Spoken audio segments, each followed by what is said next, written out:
It's time for Dodger Baseball. Live from Chase Field in Phoenix, Arizona, Sportsnet LA presents the Dodgers as they take on the Arizona Diamondbacks. Hi, everybody, and a very pleasant good day to you, wherever you may be. Dodgers and D-backs in the great indoors. It's 101 degrees outside and in the 70s inside, so both teams are grateful for that. The Dodgers doing very well, 5 games in front of the Giants. Arizona 18.5 games back. For the Dodgers, they have beaten Arizona 10 out of 14. A reminder of how time flies. First 2 Dodger victories were in Sydney, Australia. On the mound today, Roberto Hernandez for the Dodgers, 1-1 since coming over. On the mound for Arizona, a good pitcher with a bad record. That would be Trevor Cahill. He is 3-8. He is winning 2 of his last 4 starts. He usually pitches very well. 10 of 12 starts against the Dodgers. He's allowed 3 runs or less. Game 1 of a very brief 2-game series following tomorrow's game with Clayton Kershaw and Wade Miley. The Dodgers then will set sail for San Diego to wrap up the quick road trip. And then, of course, remember, starting Labor Day, the Dodgers will be home with the division-leading Washington Nationals. So we got a good ball game coming up and a whole lot more right after this.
To make their way into Chase Field to take in Game 1 of a short 2-game set between the Los Angeles Dodgers and the Arizona Diamondbacks. Welcome inside Chase Field, everybody. I'm Alana Rizzo. You would certainly expect Adrian Gonzalez to be in the lineup. Of course, he is the Dodgers' everyday first baseman, but you definitely expect him to be in the lineup when he is playing the Diamondbacks here at Chase Field, because over the span of his career, he has absolutely raked here. A .342 average, 20 home runs. In fact, it's the most by any visiting player player at Chase Field, one more than Barry Bonds, 61 RBIs. He has multi-hits in 5 of his last games here. He had 5 RBIs here back on April 11th. He did it also at home on Saturday against the Mets. When I talked to him about it, he said really the only constant is the batter's eye here. He loves the way that this park plays and the way that he sees the ball, very similar to Miller Park. In 24 games, a 700 average and 5 RBIs. Adrian Gonzalez, of course, in the lineup, batting third for the Dodgers. After the break, Vince Scully on the call.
Wherever you may be, we're in the great indoors at Chase Field in Phoenix, Arizona. Not a bad place to be. When we were arriving here, it was 101 degrees in the high 70s, very comfortable indoors. And right now, Arizona takes the field, and it brings back time really flies. It's hard to talk about the D-backs and the Dodgers without realizing they first played each other in March for keeps in Sydney, Australia. In fact, Trevor Cahill, who was on the mound tonight, was the starting pitcher against the Dodgers in Game 1 in Sydney and lost that Game 7-5. The Dodgers just picked up where they left off, went on to win 10 of 14 and 6 of the 8, 4 of the 6 here at Chase Field. As far as the first place Dodger lineup is concerned, they find themselves 5 games in front of the Giants for the moment. And here are the names on Mattingly's card. D. Gordon at second base, Yasiel Puig in center, and Adrian Gonzalez, who really on a tear, at first base. Matt Kemp hits cleanup in right, Hanley Ramirez at short. The left fielder is Carl Crawford, the third baseman Justin Turner, behind the plate A.J. Ellis and Roberto Hernandez on the mound. On the mound for Arizona, Trevor Cahill, who started off the year terribly, going 0-5. In fact, in his first 6 starts, his earned run average was over 8. But in his last 5, he is 2-1 with a very, very good earned run average of 2.7. So the Dodgers figure to see a different pitcher than they have seen this year. In 10 of the 12 starts that Trevor Cahill has made against the Dodgers, he's allowed 3 runs or less, and it'll be Gordon followed by Puig and then Gonzalez. If the starting pitchers are each on his game, that means we will see a lot of ground balls. And right now, D. Gordon hitting .291, 2 home runs, 28 runs batted in, with a dozen triples and 57 stolen bases. Immediately, Trumbo and Lamb come up on the grass as Arizona defends against the bunt. Cahill, who is 6'4", about 225, turns without a windup. Right-hander deals away, and we have 1 ball and no strikes. Tomorrow night, game 2 in the concluding game between these two. It'll be Clayton Kershaw and Wade Miley. And then it will be on to San Diego. 1-0 pitch on the way and foul back to the screen, and the count 1 ball and 1 strike. Clayton Kershaw, who suffered the worst game in his career here, so he'll try to forget that tomorrow night. Remember when he was pummeled less than 2 innings and gave up 7 runs here? Well, we'll see how he goes tomorrow. Meanwhile, Gordon takes a strike, and the count 1-2 to D. Waiting on deck, Yasiel Puig, and then Adrian Gonzalez. Now the 1-2 pitch on the way in the dirt, and the count 2 balls and 2 strikes. So Trevor Cahill, out of Oceanside, California, went to Vista High School in San Diego. He was originally signed by the Oakland A's, 2nd round, back in 2006. In the first 2 years of his pro career, he was a shortstop. 2-2 pitch pulled on the ground to the right side. Aaron Hill makes the play. So that should figure, as we mentioned, with Cahill and Hernandez, if they're both pitching well, a lot of ground balls. Here are the D-backs defensively. Trumbo and Hill, Gregorius and Lamb, Marti, Inciarte and Peralta in the outfield. Montero behind the plate. Trevor Cahill on the mound. Checking in now, Yasiel Puig. Puig hitting .305, 13 home runs, 59 runs batted in, shows bunt, takes a strike, and the count 0-1. Puig, for being hit in the nose by, well, during the Arizona Dodger game, has become a villain here. 1 ball and 1 strike the count. Puig 0 for 3 with a walk against the Mets on Sunday. Cahill ready and comes back, and the pitch way off the plate. 2 balls and 1 strike. As far as the Dodgers are concerned against Cahill, to give you an idea, Puig hitting .222, just 2 for 9. Gonzalez has 2 home runs against him. Adrian's on deck. So the 2-1 pitch coming up to Yasiel Puig, in for a strike, and the count 2-2. Yasiel back up. Cahill looks down the barrel to get a sign, and the 2-2 pitch down and away, ball 3. 3-2 the count. Trevor Cahill, a fine student. He had a 4.6 grade point average when he graduated from high school. And Puig tired of waiting on him and backs out. Trevor graduated 5th in a class of 650, and he scored 1950 out of 2,400 on his SATs. So he committed to Dartmouth. The next pitch is outside, ball 4, and Puig gets a walk. So D. Gordon grounds out, Puig walks, and here comes the red-hot Adrian Gonzalez, who, among other things, has more home runs against Arizona than any other team in the league. He has 28 career home runs, and he comes in here red hot. Last 6 appearances, an RBI single, a 3-run home run, a sac fly, a couple of doubles, and for good measure, an RBI single. So Adrian checks in. Puig at first, held on by Mark Trumbo. Cahill a high set up around the collarbone and backs off the rubber. Adrian Gonzalez Sunday 3 for 3 with a couple of doubles, scored a run, knocked 1 in, hitting .306 against right-hand pitching. And the first pitch to him in for a strike, and the count 0-1. For Adrian Gonzalez going up against Trevor Cahill, Gonzalez would be hitting .458 against him. That's 11 for 24, including 2 home runs. Cahill looks in, getting a sign from Montero. Puig takes a bigger lead at first now, and the pitch is swung on, a little roller to the right side. They'll get a force, and the ball is dropped while in the act of throwing, so Puig will be erased at second base. Didi Gregorius trying to make the throw to first, dropped it. Now Don Mattingly will come out, and we'll see if there's an official review or not. Is it a force play? And immediately Wallach hangs up the phone, turns, and watching, all eyes on Tim. And he is up the steps and says, thumbs down. So that means forget about it. Why Mattingly didn't stay in the dugout, why Mattingly doesn't pick up the phone, I will never understand that. Why the manager goes out. I mean, he could easily holler to the first base umpire, I'm going to review it, and then go on the phone. So much ado about nothing. It is a fours play, 4-6. And with 2 down, the matter is Matt Kemp. Matt Kemp going up against young Trevor Cahill.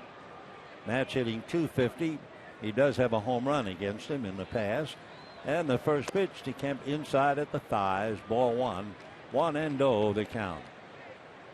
Matt checks in hitting .274. 15 home runs, 50 RBIs.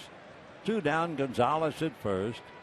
Cahill ready, comes back, and the pitch is low, gets away from Montero, and down to second base goes Gonzalez. So that would appear to be a pass ball, and certainly it is. So the Dodgers get a break.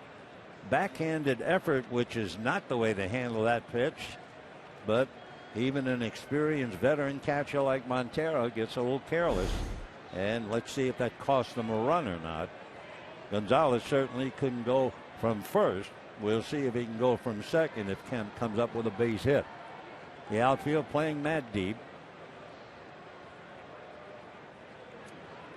Cahill out of a stretch. Looks back at second. The 2-0 pitch. Kemp hits a ground foul outside of third down the line. 2-1 the count. The dimensions here at Chase Field. 330 down the left field line. That's where the Arizona bullpen is. Goes to 376. 407 to center field. You have to hit the ball above the yellow line for a home run.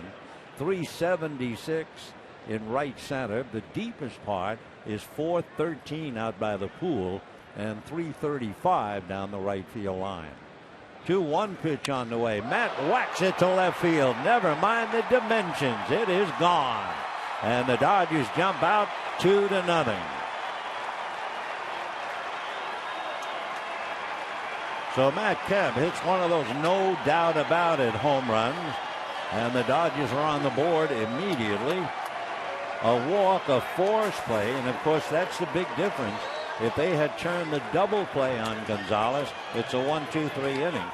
Matt Kemp likes to hit here. That would be his 11th career home run at Chase.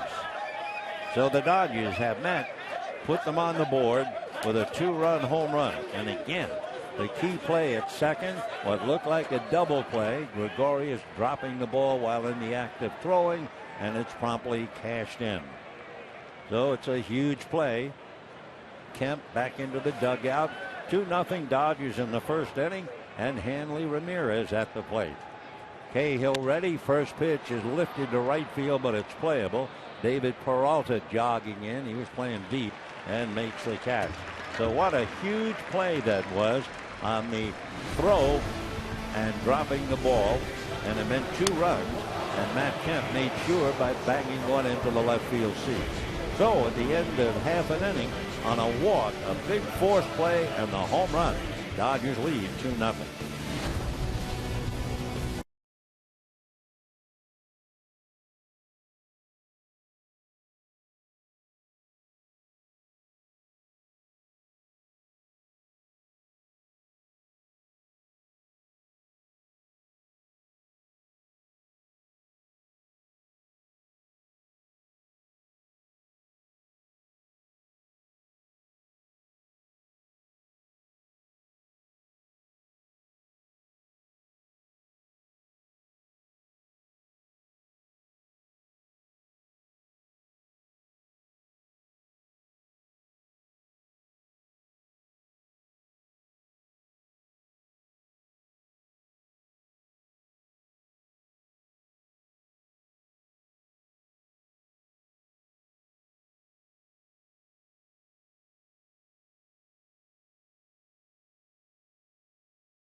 deuce up on the scoreboard. We go to the bottom of the first inning, and we'll take a look at Kirk Gibson's lineup card.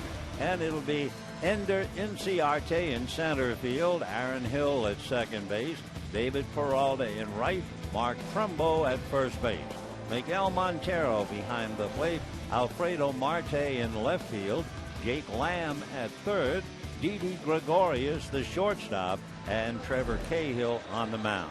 On the mound for the Dodgers, Roberto Hernandez. He is 6'4", 230, celebrating a birthday on Saturday. He will be 34 years old.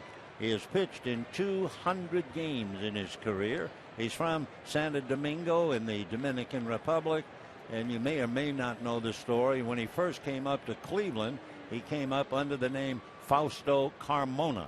Well, he found out that wasn't his name. He was also 3 years older than he said he was. And now Roberto Hernandez makes his first pitch and misses for ball one. This is a terrific first ball hitter, but Ender took the pitch for ball one. Hernandez turns, comes right back, and the left-hand hitter takes a strike. 1-1 the count. When he puts the first pitch in play, Ender is hitting .500. He's had 28 hits in the month of August, and the 1-1 pitch he bunts foul, and the count 1-2. Ender Inciarte from Maracaibo in Venezuela, 5'11", only about 160, so you don't expect any power, but you do expect him to run. Stolen as many as 30 bases in the minor leagues. So Inciarte, then Hill and Peralta. The next pitch, ground ball to the right side. Gordon has to hurry and throws him out. Inciarte flying down the line. So, as each pitcher is known as a ground ball pitcher, each leadoff man is grounded out. The Dodgers with the leather, Gonzalez and Gordon, Ramirez and Turner, Crawford, Puig and Kemp, Ellis behind the plate, and Roberto Hernandez on the mound. And the batter now is Aaron Hill. Hill certainly a fixture here. Struggling this year, hitting .243, 10 home runs, 55 runs batted in, and takes low, ball one, 1-0. Aaron has hit safely 3 of his last 4 games. He has over 1,300 hits in his career. He takes ball 2, 2-0 the count. He also carries a big stick. He's hit 117 home runs as well. For a second baseman, that's a bunch. And you may remember 2 years ago, he hit for the cycle twice. Only the 4th player in Major League Baseball history to do that. 2-0 Dodgers, 1 out, bottom of the first inning. Roberto turns, big guy deals, sinker low, and behind now 3-0. Hernandez very, very much a ground ball pitcher. So it'll see whether he has that sinker working for him tonight or not. He usually gets better as the game progresses. The 3-0 pitch is strike, and the count 3-1. Hernandez, with the opposition hitting .316 in the first inning. Then it goes to .293, then .235, then .184, then .154. You get the idea. The pitch is foul back. 3-2 the count to Aaron Hill out of Visalia. Aaron, who originally signed by the Blue Jays, went to school at LSU, came up to the Blue Jays back in 2005, came here in 11, and he promptly lets one to left that's going to land in front of Crawford for a base hit. So Aaron Hill, a 1-out single left. And the batter now will be David Peralta. Peralta in the last 12 home games is hitting .333. In fact, in those 12 games, he also has 10 runs batted in. So Peralta, the number 3 hitter in the lineup, that would make him the top hitter, you would expect. Hitting .287 overall, 7 home runs, 32 runs batted in. He was originally signed by the Cardinals way back in 2004. He's from Carabobo in Venezuela and looks at a sinker in the dirt. Ball one. 1-0 the count. Peralta among other things, stole home the 8th of August against the Colorado Rockies. When David was originally signed by the Cardinals, they signed him as a pitcher. Hernandez-Redian comes back and gets it in there, and a 1-ball, 1-strike count. Dodgers lead 2-0. D-backs messed up a double play that allowed Gonzalez to be on base, and Kemp came up and unloaded. 2-0 Dodgers, bottom of the first. Hill at first, Peralta, left-hand batter at the plate. Hernandez straightens up, big guy comes back, and that's probably banged on a line into left center for a base hit. Puig plays it on a hop and gets it back in. So for Hernandez, he got a ground ball, but now he's given up back-to-back hits, and it will bring up Mark Trumbo.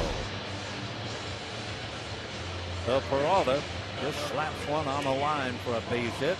2 on, 1 out, and Mark Trumbo coming up. Trumbo on the DL from April into the middle of July. He had a right foot stress fracture. So he's coming back now, trying to add the big stick that they lost when Paul Goldschmidt was hit on the left hand and out for the year.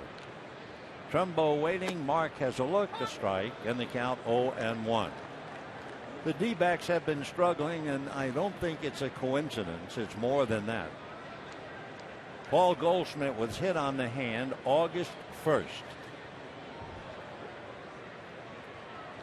The Diamondbacks are hitting .226 in the month of August.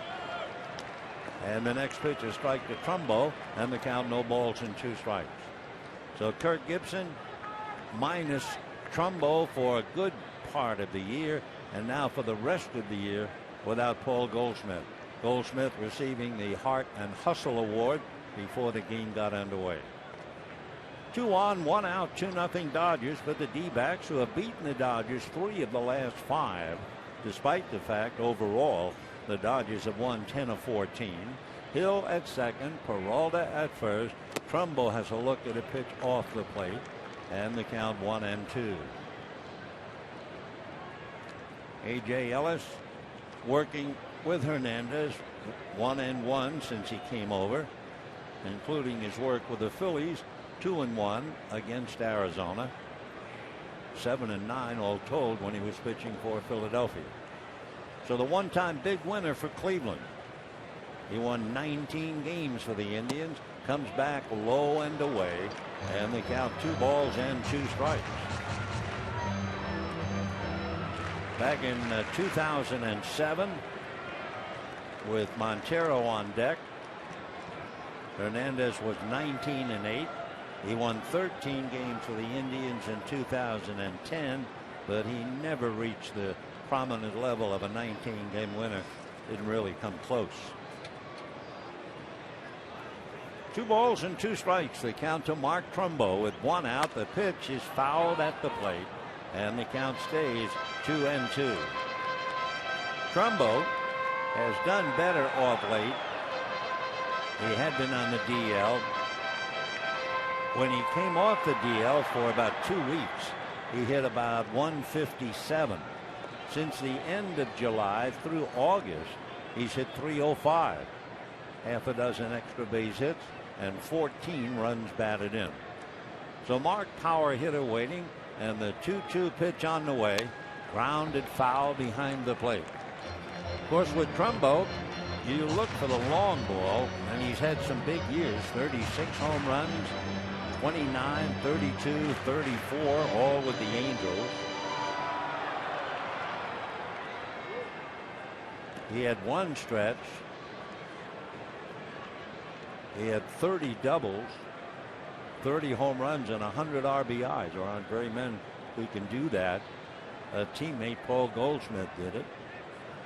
So it's still 2-2 the count to Mark Trumbo, the big boy out of Anaheim who lives in Orange, who was signed by the Angels out of Villa Park High School. He takes strike 3 called on the outside corner. Trumbo arguing briefly with Will Little, the plate umpire, and then walks away. So 2 down, big strikeout just catching the corner, and down he goes.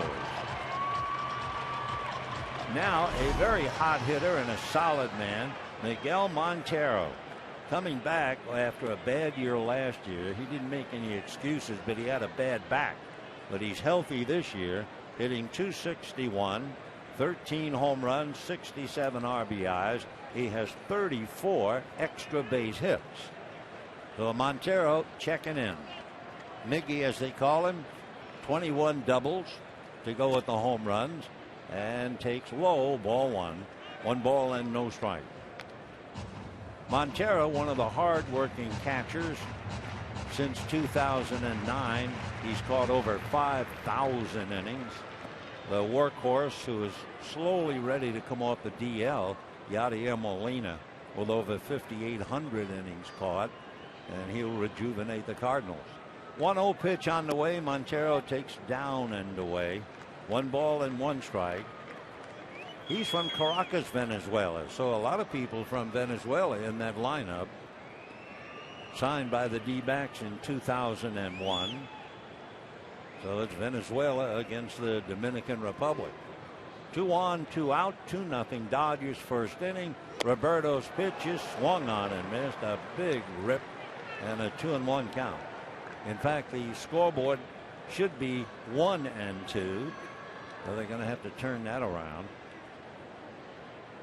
Montero shaking his head after that big swing to come up empty. Hill at second, Peralta at first with 2 down. Hernandez leans in.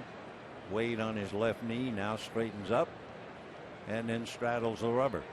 So Montero not quite ready. All right, the left-hand hitting catcher climbs in, and we repeat the process. Hernandez out of a stretch. 2-1 pitch is swung on and missed. Great changeup. Wow. On the heels of a 90-mile-an-hour fastball with the same exact delivery, he threw an 80-mile-an-hour change. That was a wonderful pitch. You see him do that, and you say to yourself, well, no wonder he won 19 games one year. 2 balls, 2 strikes. So the deuces are wild. 2 balls, 2 strikes, 2 out, 2 on. Dodgers lead 2-0.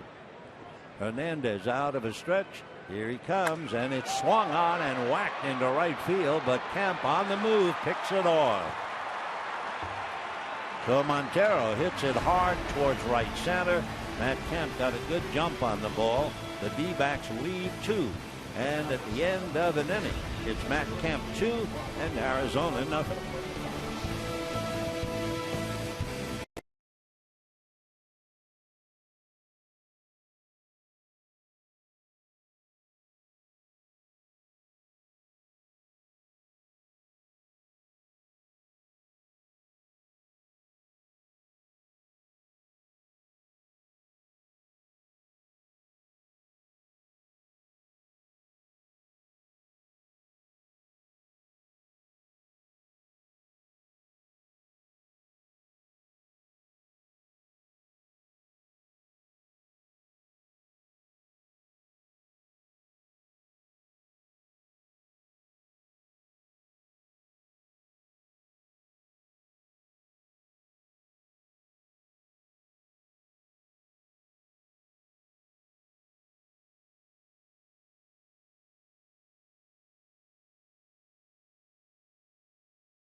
Into the second inning, and it'll be Crawford, Turner, and Ellis in that order. Carl Crawford in his last 4 games, 4 for 8, 3 walks, and he scored 6 runs. So Crawford starting it off, putting up good numbers now that he's healthy. The Dodgers hope he will stay healthy. Hitting .333 this month. Overall .266, 5 home runs, 29 runs batted in, and don't forget a lot of stolen bases, and he takes a strike. Crawford has stolen 20 out of 24. Cahill turns, ready, and the strike one pitch, sinker, hit on the right side. Aaron Hill picks it up, and that'll do it for Crawford. 1 away. We're talking about the fact that Cahill on his game gets a lot of ground balls. That home run by Matt Kemp, number 1, is rare. That was only the 6th home run that he's allowed. He's been getting right-hand hitters out very, very well. Right-handers were hitting about .228 against him coming into the game. Now Justin Turner.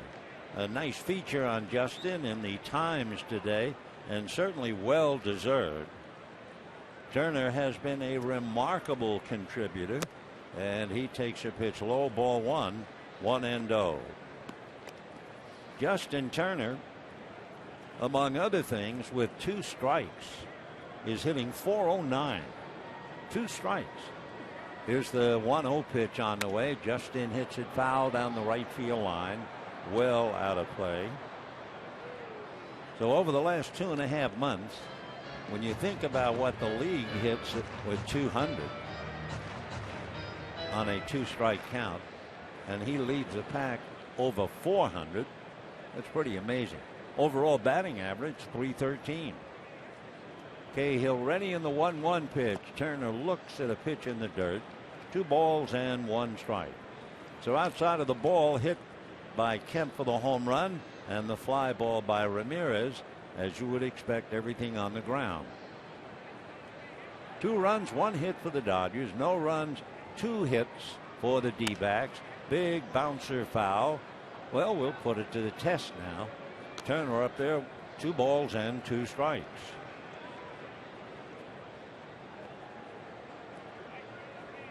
Waiting on deck, A.J. Ellis, and then the pitcher, Roberto Hernandez. 2 balls, 2 strikes. Turner takes low, ball 3.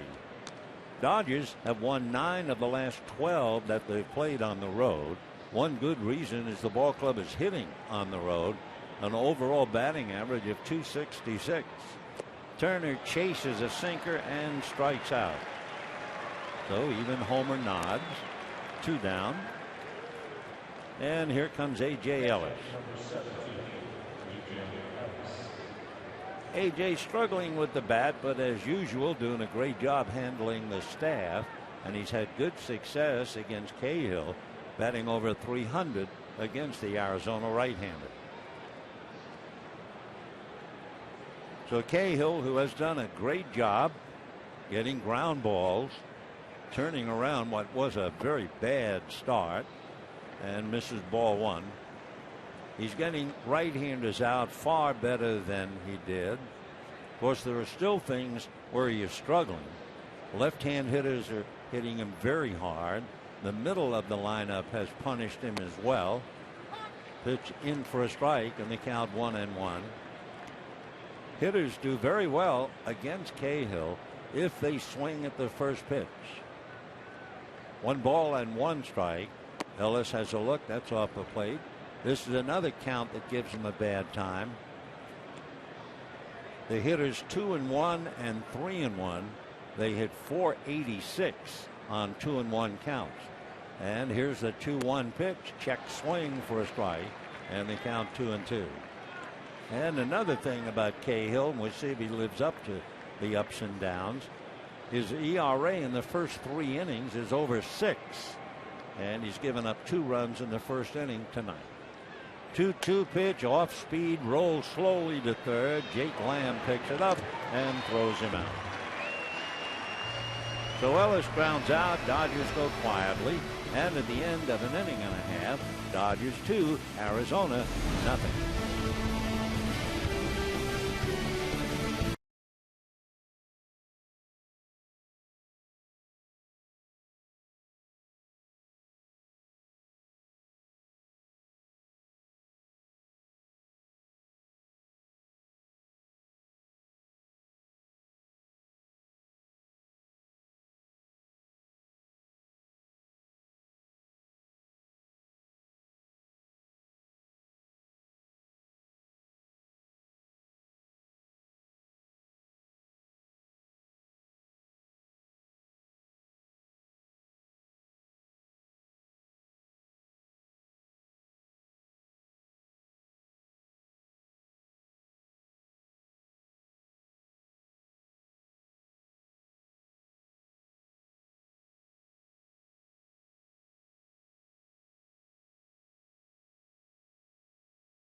Dodgers leading the D-backs 2-0. Another reason why the Dodgers are where they are, 5 games back. They have dominated their own division better than any other team in the major league. The Dodgers against the Western Division, 34-19 with a terrific percentage of .642. So if you put their record against the West, put their record on the road, you can see where they're 5 up on San Francisco. Giant game will be started in about 10 minutes or thereabouts, and we'll get reports before we finish up. It'll be Jorge De La Rosa and Madison Bumgarner in about 5 minutes. Alfredo Marte out of Santo Domingo. And Roberto ready and delivers. Sinker low, ball 1, 1-0. Marte has gotten aboard one way or another in 11 of his last 12 games. Called up from AAA. He was hitting .319 at Reno. He had a pinch hit grand slam for his first career home run. How about that? It was the end of July against the Phillies. Pinch hit grand slam. He's an even 6'1", 190. Only 25 years old, so he's really just starting out. Marte takes inside, and that knocked the mask off A.J. Ellis. We'll take a look at that. And first, it hit Marte. We weren't quite sure what exactly happened, but we saw A.J.'s mask come flying off. It ran inside, got the tip of the elbow, and then just wiped out A.J. for a split second. Got him and got him. So Marte, hit by the pitch, goes to first, and the batter will be Jake Lamb. Jake Lamb, another fella up from Reno in AAA. He takes a strike. He had his first career home run, although it wasn't a grand slam, against the Padres. And he hit it against a good pitcher, Andrew Cashner. Left-hand batter waiting at the plate, swings and hits one down the left field line, slicing foul and back into the stands. And the count, no balls and 2 strikes to Jake Lamb. He's out of Seattle, Washington, and went to the University of Washington.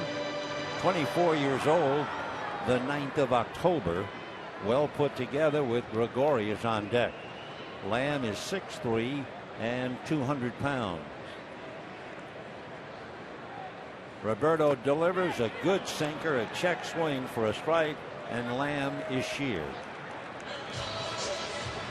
You shear Lamb? I guess so. So 1 away.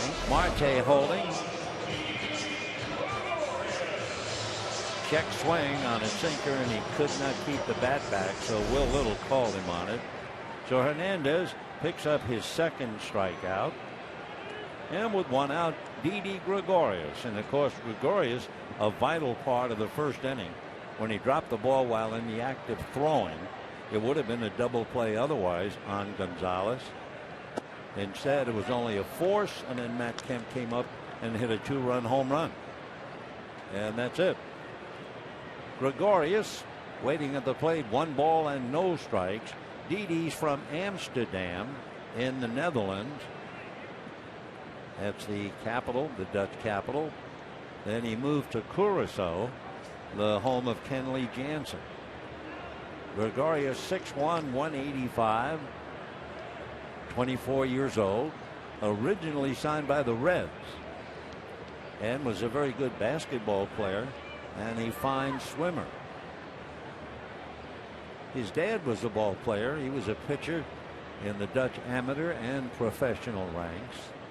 1-0 pitch on the way. Didi holds up on a pitch low. When you're doing a Hernandez game, you're going to be saying low or at the knees almost all evening. 2 balls and no strikes the count. I don't know if he still does it or not, but there was a story about Hernandez in the past when he was younger pitching for Cleveland. He gets one low for ball 3, 3-0. If he has a rough inning, there have been times he would head to the clubhouse changed into a new pair of shoes. He's also been known to be very particular about what hat he wears. And he says when the umpires want to give him a new ball, he would prefer it if they wouldn't throw it to him, if they'd roll it to him on the grass. The next pitch is a high strike. Gregorius all set to go to first. So Hernandez got out of a first inning jam, striking out Trumbo and getting Montero on a hard hit ball to right center. Now he has a runner at first, 1 out, 3-1 to Gregorius, and Trevor Cahill on deck. The next pitch is swung on, whacked into right center for a hit. Puig over to come up with it, guns it back in, but by that time there are runners at first and third with 1 out. And Trevor Cahill was not a bad hitting pitcher coming up. So Gregorius, line drive single, that sends Marte to third. It is also the third hit for the D-backs. And with 1 out, Cahill on deck, Inciarte. So the meeting at the mound. Adrian Gonzalez, the captain of the infield. For Didi Gregorius, that base hit was a long time coming. He had been 4 for 44 until they came up with that base hit. So he's introduced to first base. Now let's see what they want Cahill to do. He's not a bad hitting pitcher.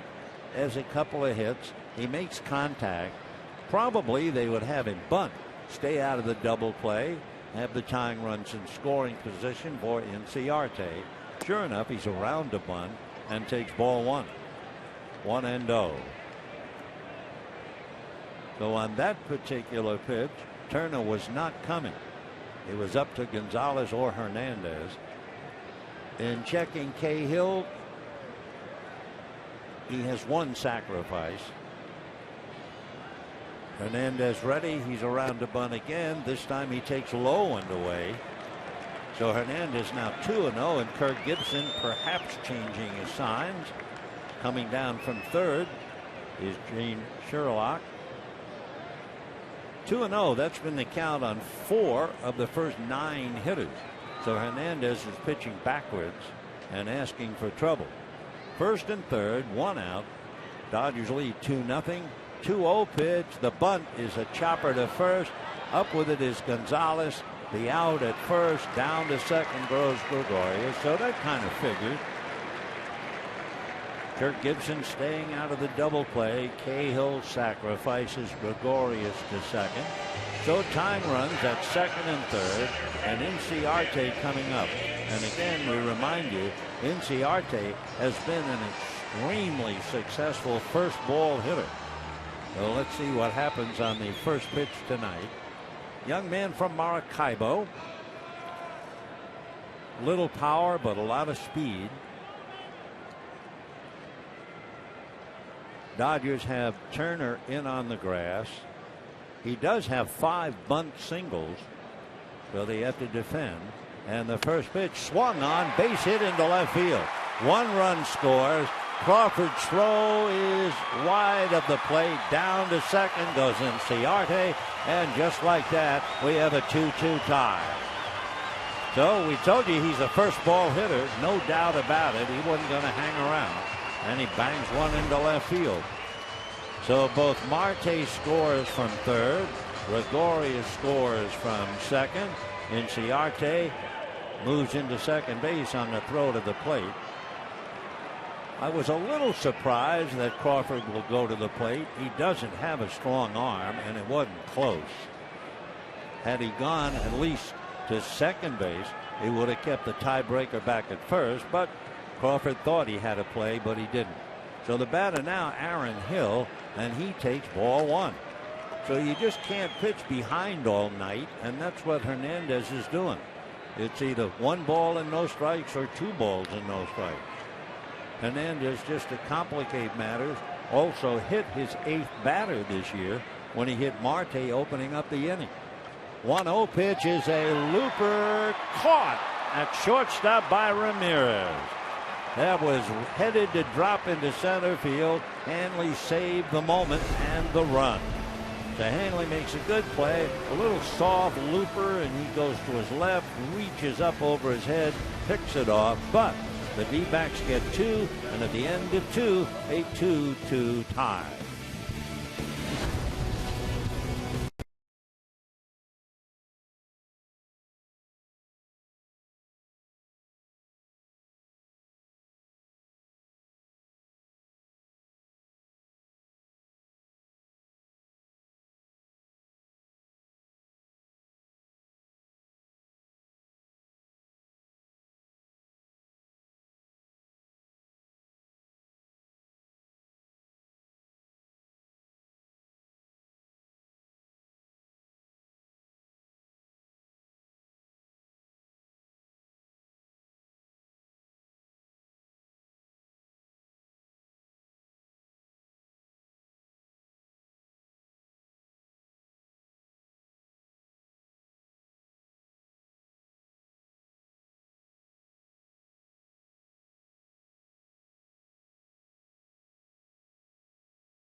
In a 2-2 tie, be sure to be one of the first 50,000 fans at Dodger Stadium Tuesday, September 2nd. Receive a Magic Johnson no-look pass bobblehead, compliments of Coca-Cola. For tickets, visit Dodgers.com/bobblehead. By the way, another reason to be at that ball game, it'll be the Dodgers and the Washington Nationals, who are just flying along nicely. And the Dodgers will put up a considerable challenge when they get there for a 3-game series. Roberto Hernandez leading off, takes a strike, and the count 0-1. Cahill back, fastball, a comebacker. Cahill actually started up early and was still able to catch it coming down. He's 6'4" and made the play. It was funny though, he reacted a split second too early and it almost got by him. Up and then suddenly, and he just does pick it off. Good play. And we have 1 out in the 3rd. So nice play by Trevor. And D. Gordon will be coming up. Gordon tapped out to the right side to Aaron Hill in the 1st inning. 2 runs, 4 hits for the Diamondbacks. 2 runs, 1 hit for the Dodgers. 2-run home run by Matt Kemp. Cahill ready and deals, and it's slapped foul outside of 3rd down the line. 0-1 the count to D. Gordon.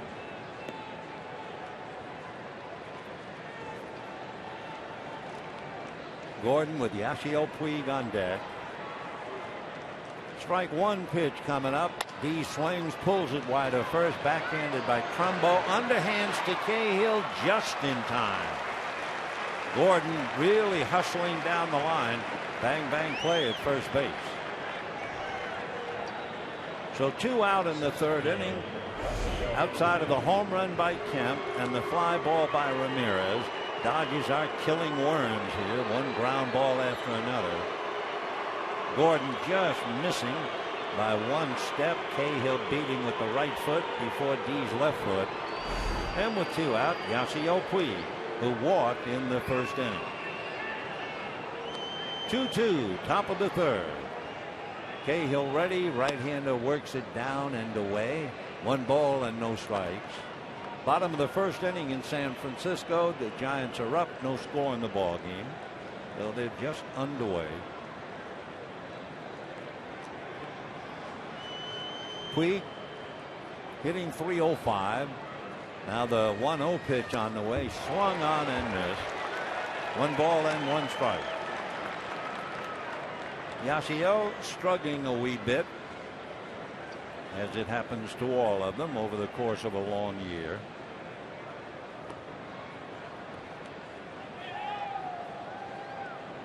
Puig, by the way, is now 0 for 12 and takes one a little high.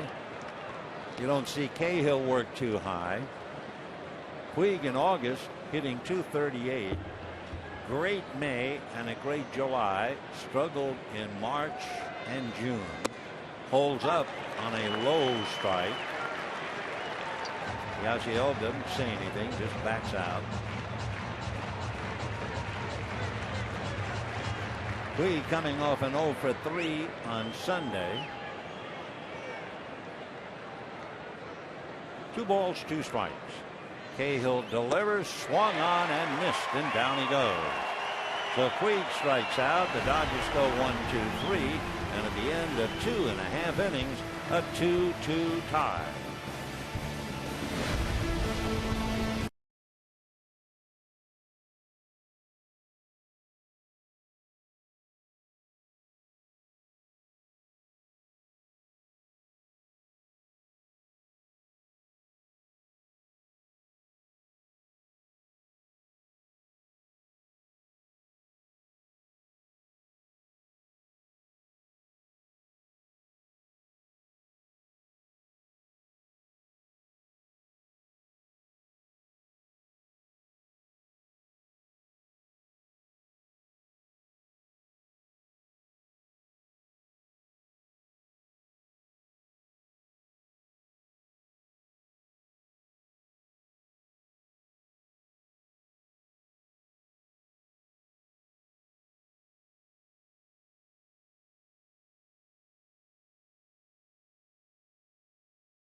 In a 2-2 tie.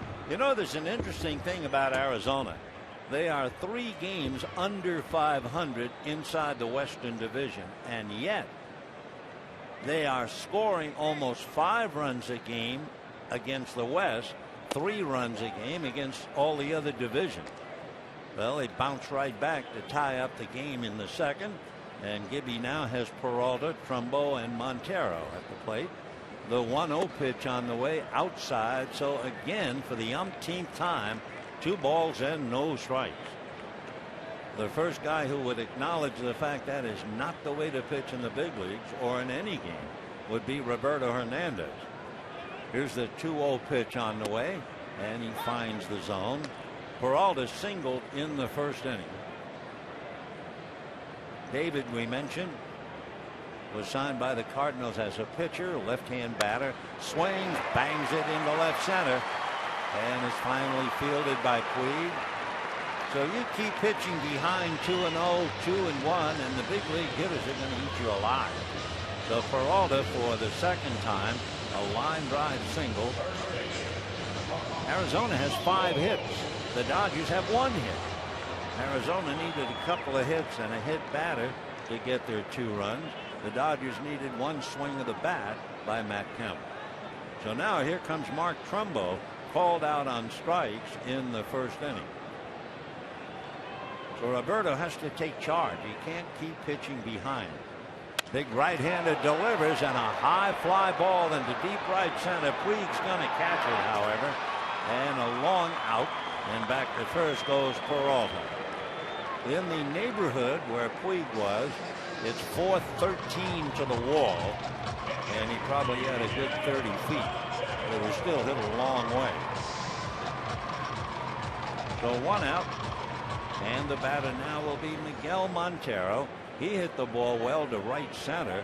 A nice running one-hand catch by Matt Kemp. So Hernandez hasn't fooled anybody. He got a strikeout, but Trumbo was called out. Lamb was called out on a check swing. Roberto ready, deals, sinker for a strike. 0-1 to count to Montero. Miguel kind of shakes his head, letting you know he didn't think it was a strike, but he's not arguing. Will Little, young umpire, working balls and strikes. Will's just turned 30 years old. Been working in the minor leagues. Strike 1 pitch, and that's high and away.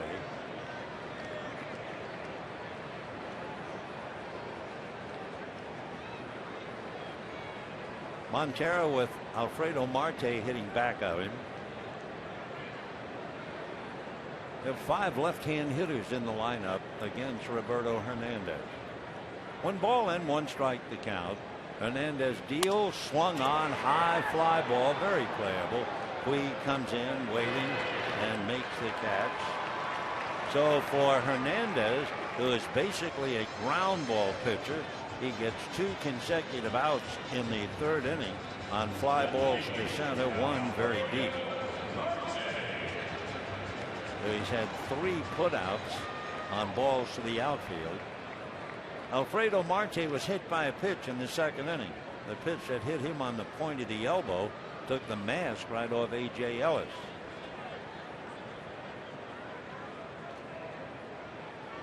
Two down, 3rd inning, 2-2 tie. I've told it before, but that pitch that hit Marte's elbow reminds me, we had a pitcher years ago with a delightful sense of humor, Pete Mickelson. And he was telling me in a game that he made the perfect pitch in his entire career, the perfect pitch. Hard ground ball to 3rd. Turner down to 2nd. That's the 4th. Mickelson's perfect pitch. It hit the batter. It hit the catcher, and it hit the umpire. That was his perfect pitch. And at the end of 3, a 2-2 tie.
Sure to join us on the next episode of Backstage Dodgers. We'll go a day in the life of bullpen catchers and follow the Dodgers in their series with the Padres. So don't miss this new episode of Backstage Dodgers Thursday at 7 p.m. right here on Sportsnet LA. 4th inning in a 2-2 tie. Adrian Gonzalez, Matt Kemp, Hanley Ramirez. 2 runs, 5 hits for the D-backs. They've left 4. 2 runs, 1 hit for the Dodgers. They have not left anyone. Cahill has retired 7 in a row since Matt Kemp's home run. Gonzalez had the big at-bat. He hit what should have been a double play ball. Gregorius dropped the ball while in the act of throwing. The inning was still alive, and Matt Kemp hit the home run.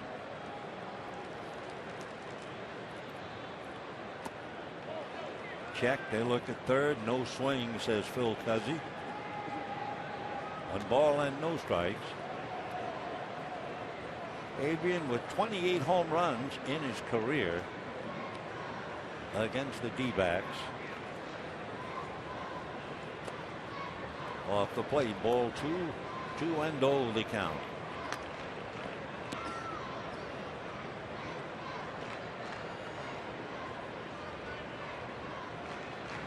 Cahill in the month of August, his earned run average 2.3.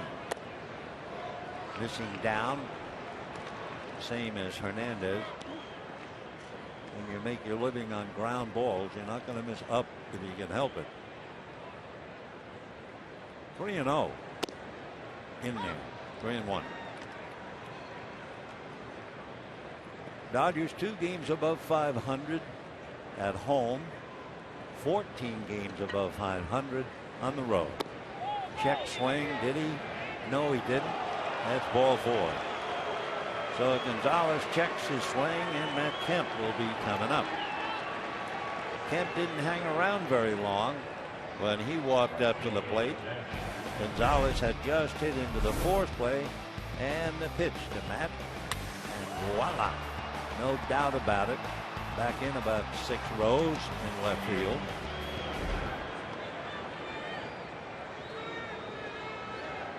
So Kemp with 76 career RBIs against Arizona, 3rd most among active players.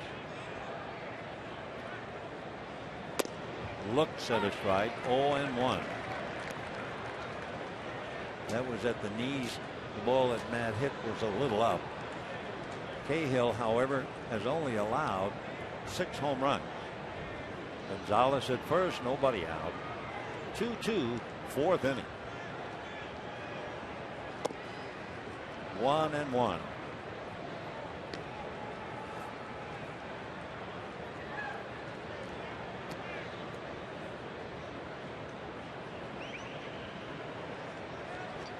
Matt with 2 RBIs tonight. So he's had 26 RBIs since the All-Star break. Nice scrambling block, and Gonzalez holding on. Good play by Miguel Montero. For Matt Kemp with the 2 RBIs to give him 26, that's over a 36-game period. Here's Montero fighting that thing and winning the battle. Of course, Gonzalez not about to gamble anyway. Nobody out.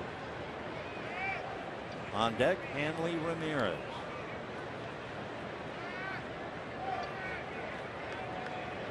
Hanley made a good play, and that looping pop fly by Aaron Hill in the 2nd inning. 2-2 on that foul tip.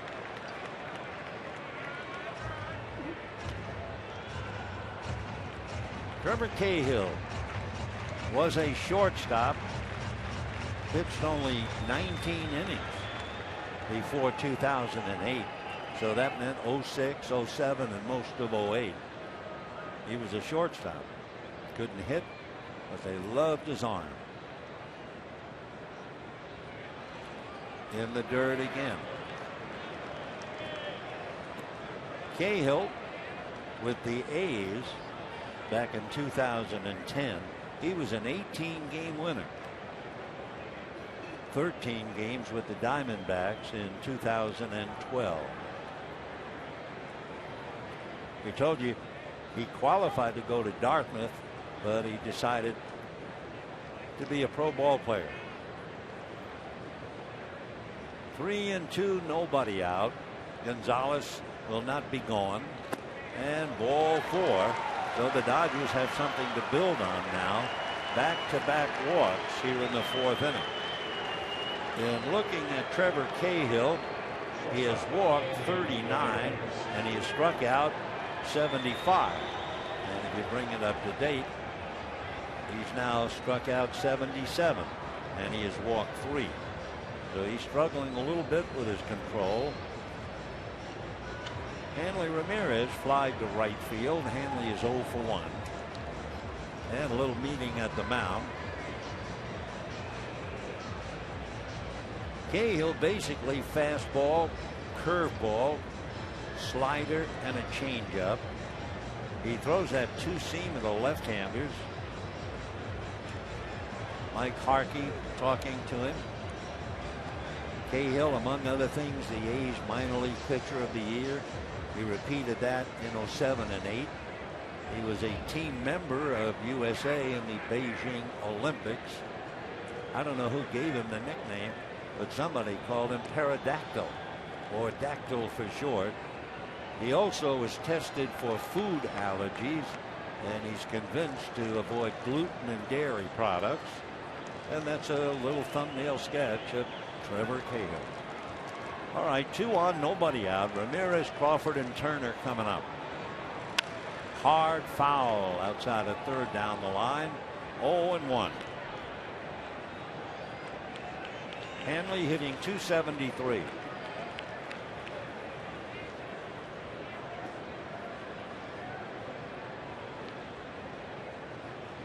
Cahill, as you can see, had an agonizing first few months.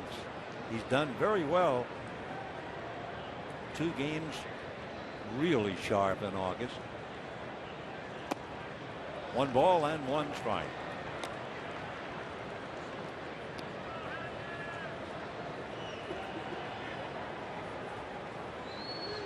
Two runs, 1 hit for the Dodgers. 2 runs, 5 hits for the D-backs. We're in the 4th inning.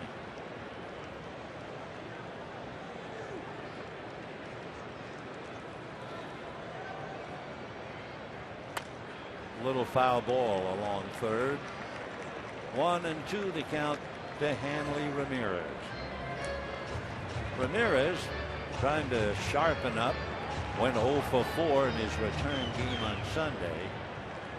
That's when he came off the DL with that right oblique strain. So he's up there with Gonzalez at second, Kemp at first, nobody out, and a 2-2 tie.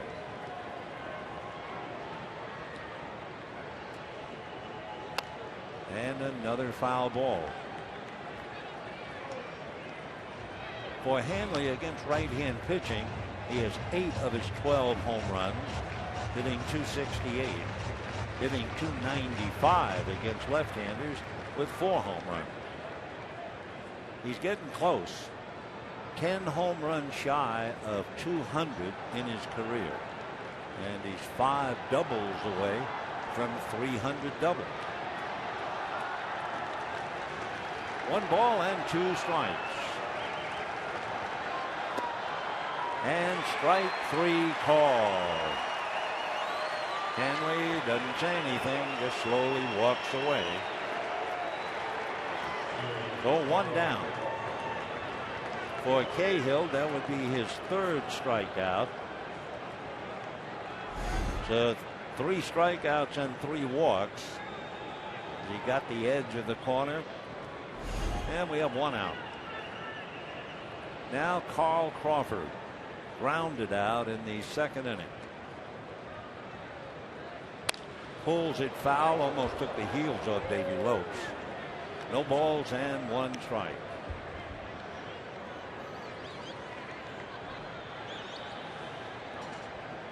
Crawford just 0 for 1 against the Mets.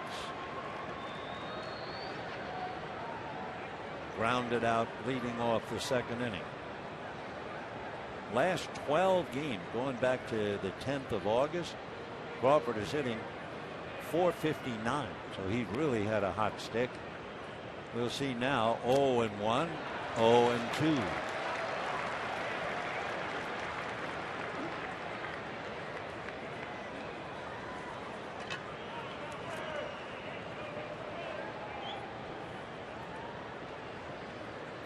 Cahill, who couldn't find the strike zone with Gonzalez and Kemp, strikes out Ramirez and comes right back 0-2 to Crawford.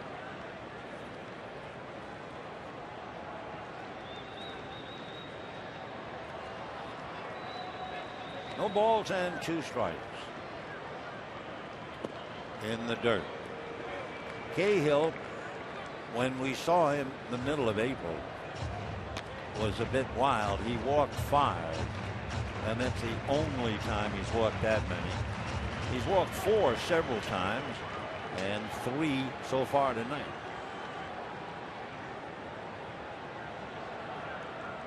He returned to the Arizona rotation the middle of July. Almost got him. 2-2 the count. Crawford just did get his legs out of the way of that pitch. Here he comes. You see where Montero is playing, so that was going to go down and in no matter what. Miggy backhands it.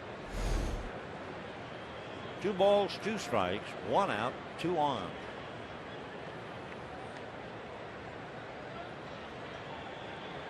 And promptly banged into left center field. That will score 1. And on his way to third and making it easily is Matt Kemp. Holding on at first is Carl Crawford, and the Dodgers lead 3-2. So a couple of walks, a strikeout, a line drive single to left. In fact, Marte did a good job of cutting that ball off. It had a chance to go all the way to the wall, and Marte was able to race over, short hop it, and get it back to the infield. But the Dodgers now, for the second time, get out in front. First and third, and the batter will be Justin Turner. So Gonzalez has scored twice. Crawford picks up a base hit, run batted in. Justin struck out in the second inning. Off speed, ball 1, straight changeup. Remember, Turner struck out right after we were talking about his incredible prowess with 2 strikes. So we'll see what happens this time. Kemp and Crawford taking their leads. 1 ball and no strikes. That's a strike. 1-1. Sinker outside part of the plate.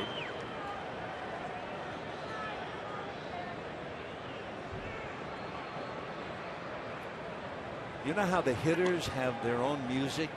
They select a song, and while they're walking slowly up to the plate, everybody's listening to it, including the hitter. Cahill has his own song. And that's going to be a base hit to center. Kemp will score. Dodgers lead 4-2. Crawford holding. So 2 walks, 2 base hits, and once again the Dodgers lead by 2. Turner, by the way, with runners in scoring position this year. You want to talk about most valuable player. Turner, with runners in scoring position, is hitting .408 as he bangs a single to drive in a run. Anyway, when Trevor Cahill goes to the bullpen to warm up, and then when he takes his first 8 warm-up tosses at the start of the game, his song is by Jefferson Airplane, White Rabbit. Well, the Dodgers are rabbit hunting right now, leading 4-2, and the batter is A.J. Ellis. 2 on, 1 out, 4th inning, 4-2 Dodgers. They're in the bottom of the second inning in San Francisco with Colorado, no score. So Crawford and Turner taking their leads. Line drive base hit. Here's Crawford around third. Inciarte throws to the plate. Gonna be close. He is out at the plate.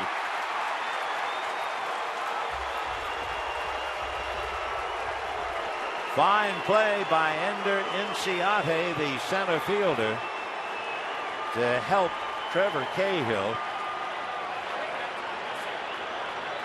Base hit to center. Inciarte making a great throw to the plate. A nice tag. The throw had him beaten, and Montero pinned him.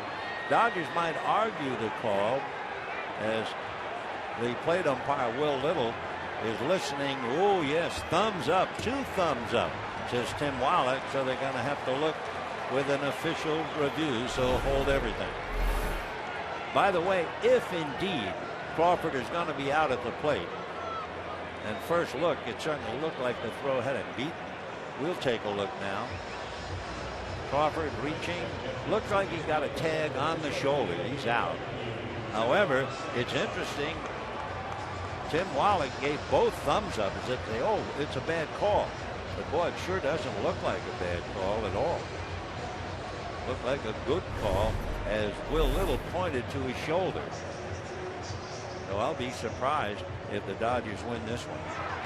Anyway, that's 3 straight singles now. But hold up on the run. Crawford. Again, we have time to look at it. The throw looks like he's a dead duck. He's going to try to reach with his right hand, but there's the tag on the shoulder before he got the hand down. I'm surprised they have to wait very long, but since it is an official review, they will make sure and look at that play from every angle. The crowd keeps hollering out, out, and I would agree with them. Oh, we'll wait. But Inciarte made a great throw. And if it holds up, and it should, that will be his 9th assist. And it was a good tag by Miguel Montero. Now, maybe they're going to also talk about Montero's position and the fact Crawford could not get in there. And, of course, that's always part of it. And to be honest, I'm still not sure about what that rule is. So let's take another look. They still haven't called it, so maybe they are talking more. Here, let's watch. The tag on the shoulder, and Miggy holding the ball up. Now they're calling him safe. Now, why is it safe? Is it the position in Montero? Was that illegal? Well, Kirk Gibson says, wait a minute, you had better tell me about that. I know Montero just mentioned something about block the plate, and I wonder if that isn't it. That's a rule we have not seen enforced. You know how ever since Buster Posey was flattened, they've always tried to help the catcher. And if the catcher unintentionally or intentionally blocks the plate and there is a collision, no, that's forced, and that's what they're talking about. Take another look. You can see Crawford has to come on the pitcher's side, so the tag is in time, but they're going to blame Montero, I think, for making the runner avoid the tag. Here you can see Bundy saying, hold it, stop. So the Dodgers lose on 2 counts. First of all, Crawford runs through a stop sign, and then it looks like he's out and he's ruled safe. So the Dodgers, at least in this inning, can do no wrong. It's a base hit for Ellis and a run batted in. Take away the assist from Inciarte. Dodgers have scored 3 times and lead 5-2. That is one rule about the catcher and the runner that the old timers really think is wrong. The bunt is down. Who's going to pick it up? Cahill's going to pick it up, and he throws in time, and scoring is Turner. So Roberto Hernandez bunts. He's out at first. Dodgers have scored 4 times. Now Mattingly's coming out to argue that one. Well, not to argue, but he just said to the crew chief, Jerry Davis, we got to look at another one. So hold on. Is it a 4-run inning? We'll find out. There's the bunt. Cahill overruns it, and there's nobody to pick it up but Cahill. And then he throws to first, and that's a bang-bang play. Aaron Hill is there to handle the throw. So since Mattingly won the call at home, he's allowed, and sure enough, he wins another. And Hernandez is safe. So I assume that'll be a base hit for Hernandez, a bunt single. Ellis goes to second. And Turner scores from second base. So the Dodgers enjoying a 4-run fourth, leading 6-2, and the batter is D. Gordon. Gordon with Puig on deck. Gordon, by the way, is the 8th man to come up in this wild inning and fouls it away. So he had 2 walks and a strikeout. Crawford a single to cash in Gonzalez. Turner a single to cash in Kemp. Ellis a base hit, the play at the plate. Crawford allowed to score even though he was tagged out. And now a close play at first that goes the Dodger way. Turner scores. Gordon meanwhile with the count, no balls and 1 strike.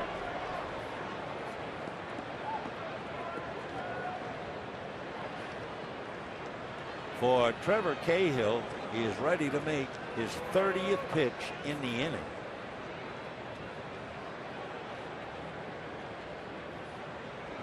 And a line drive by the diving Aaron Hill. So here comes Ellis. He will score. Hernandez stays at second base. It is a 5-run inning for the Dodgers. They lead 7-2, and Cahill is still out there serving them up.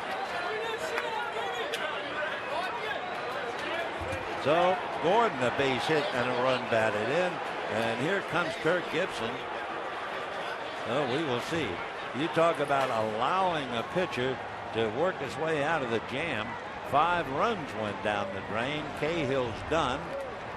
Randall Delgado will be called in from the bullpen, and we will be back.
Home plate. We could take another look at it. There's another bit to it.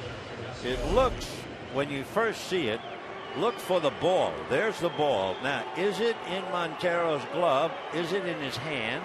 And will both hands touch Crawford?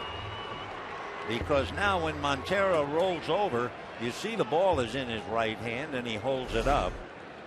So that could have been it. We were also wondering about Montero's position at home plate, because to the naked eye, he certainly looked out. However, they called him safe. The Dodgers hang a 5, lead 7-2, and here's Puig against Delgado with 2 on. And ball 1. Yasiel walked and he struck out. 0 for 1.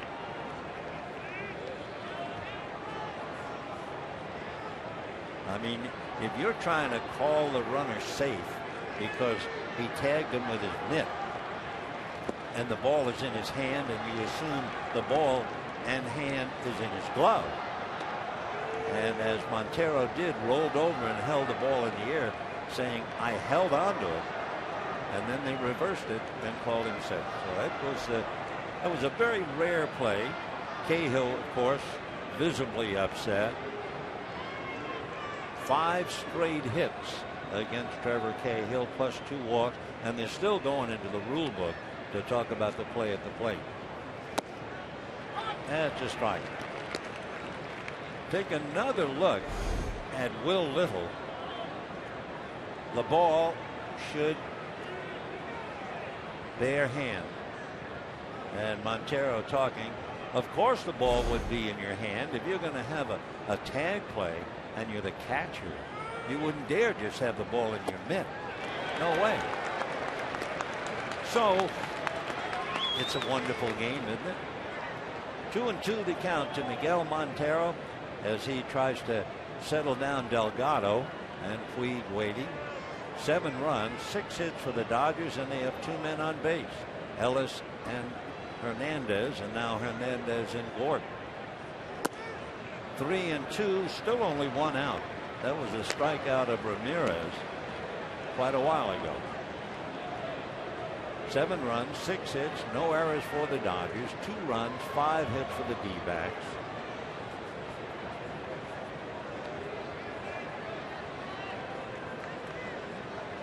We'll watch the runners 3-2 with 1 out. They're not going, and it's ball 4 to load them up. So Puig walks, Gordon goes to second, Hernandez goes to third, and that means Gonzalez is the 10th man to come up here in the 4th inning. Adrian, the one Dodger, really, because you know when the Dodgers load the bases, they haven't done anything. They've hit about 170. There it is. But the right guy is up there as far as having success with the bases full. And ball 1. Adrian hit into a force play and then started this wild 4th inning with a walk. So Puig, Gordon, and Hernandez all out on the lines. The 1-0 pitch to Adrian. High fly ball into left center and deep. Back goes Inciarte to make the tag. 1 run. That's Hernandez tags to score. Gordon goes to third. Puig holds at first. It's a 6-run inning. The Dodgers lead 8-2. And Adrian picks up a sac fly and a run batted in. So the Dodgers having a party here in the 4th inning. So far, if you're a Dodger fan, you are loving every minute, which is 28 minutes for this top of the 4th inning.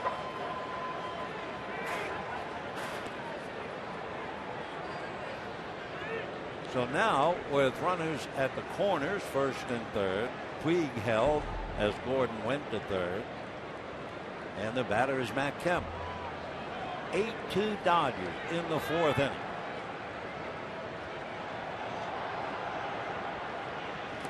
Check swing. Checking. No swing. Arizona is at the stage of this inning now as if to say, will anything go our way? Anything. Kirk Gibson trying to bite a bullet. 1 ball and no strikes. Inciarte losing a great throw to the plate and what would have been his 9th assist. Montero tagging a runner who's called out, only to lose the call. A play at first base where the Dodger runner is called out, only to be reversed.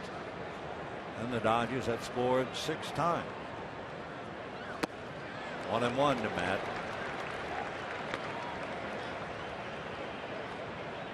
Only Puig and Ramirez have failed to score a run. And we're in the 4th inning.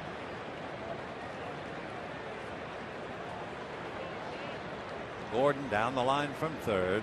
Puig away from 1st. Puig goes. The pitch, a strike. There's nobody covering, and the D-backs are in shock.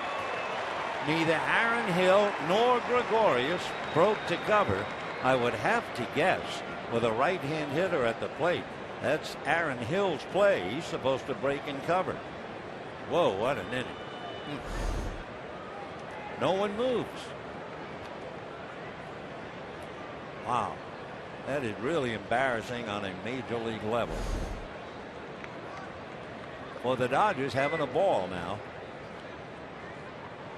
Here's the 1-2 pitch coming up. Ground ball to short. Gregorius will get the last out, maybe. Almost threw that away. So the Dodgers scoring 6, tying their biggest inning of the year. And they will take the field in Fact City. It's Dodgers 8 and Arizona 2.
The all-new Chrysler 200, America's import.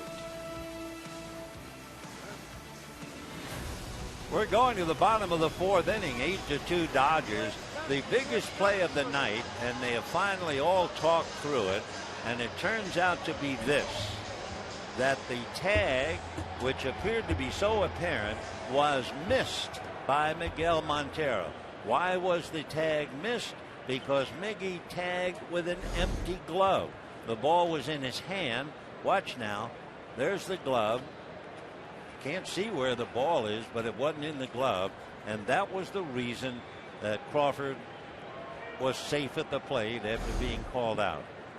So Montero draws an error when it's all said and done. A.J. Ellis loses a run batted in. And now, for good measure, let's see what's going on with D. Gordon. Gordon at second base. Might have hurt his hand. Gordon in that inning, single, walk, went to third on a base hit. Gestures to himself, and I guess he's okay. So 8-2 Dodgers, bottom of the 4th inning. A wacky top of the 4th as the Dodgers have their biggest inning of the year. Half a dozen runs. Here's Jake Lamb, third baseman, and ball 1. Roberto Hernandez has not been ahead of a hitter, I don't think, all night. It's been ball 1, ball 2. He's gotten by with it so far. There he is again. 2 balls and no strikes.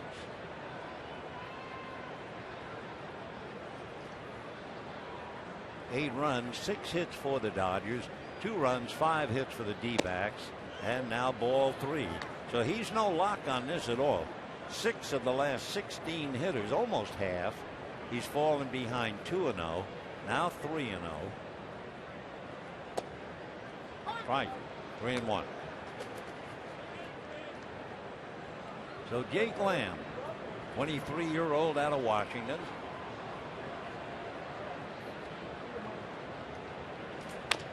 Big chopper foul, 3-2. Jake just started playing pro ball 2 years ago out of the University of Washington. I mean, that's really a great jump make it to the big leagues in 2 years after playing in college. And ball 4. So no lead is safe when you have a pitcher 2-0, 3-0, and Hernandez gives up the walk. He's also given up 5 hits, so he's no lock. And here now is Gregorius.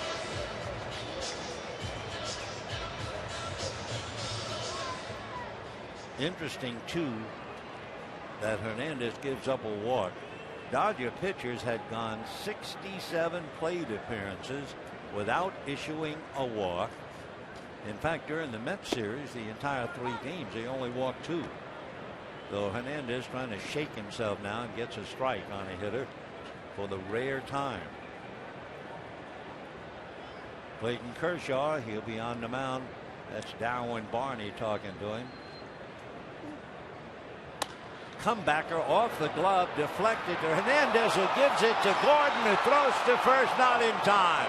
Oh, what a play that would have been. Hernandez, Ramirez to Gordon for a force, and they just missed. They would have gotten most hitters, but Gregorius left-handed, and he runs very well. Wow, what a play. Take another look. Off the glove, deflected to Hanley. A little flip back. Gordon, a leaping throw, and just nothing. Wow. Great effort. One of the usual 1-6-4 forces.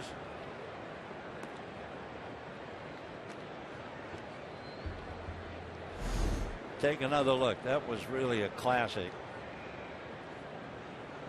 Behind his back out of the glove. And only a Gregorius could have beaten that. That's some bunt. Went 6 rows back into the stands. So Gregorius at first. Randall Delgado trying to advance him.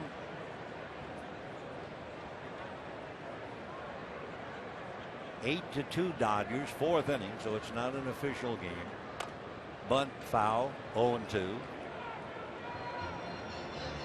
On deck, the leadoff man, Inciarte, who is 1 for 2.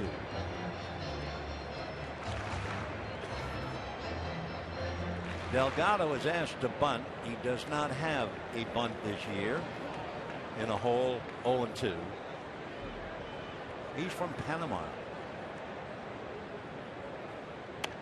And this time gets it down. Ellis makes the play. Notice what Ellis did. Not only did he go out to field the bunt, he immediately had the presence of mind. He told Turner, you get back to third. That's what I love about a thinking captain. He's thinking about 2 positions. Turner, as Turner was coming in, watch, AJ will tell him, go back to third, cover him right there. You go back. And then AJ gets his man. So Gregorius is sacrificed to second base. And here's Inciarte, grounded out, single to left. His base hit drove in 2 runs. 0-1. Ender is his first name, E-N-D-E-R, from Maracaibo. He was signed in 2008, free agent. The Phillies chose Inciarte out of the Diamondback organization, the so-called Rule 5 draft. But then the Phillies weren't happy with him. They sent him back. And now here he is.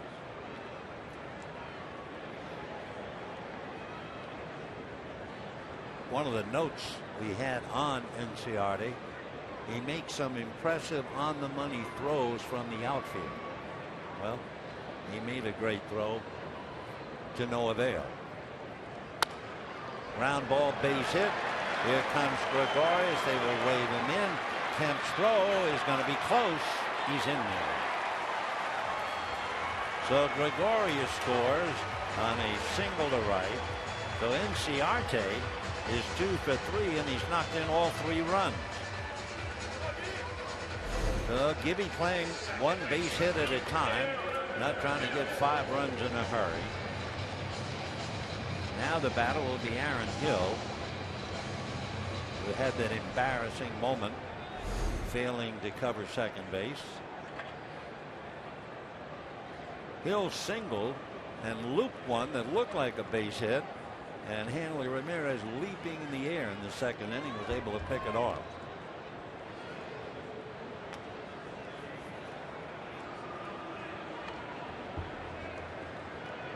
Inciarte over at first has stolen 10 out of 12, but they're down by 5, so let's see.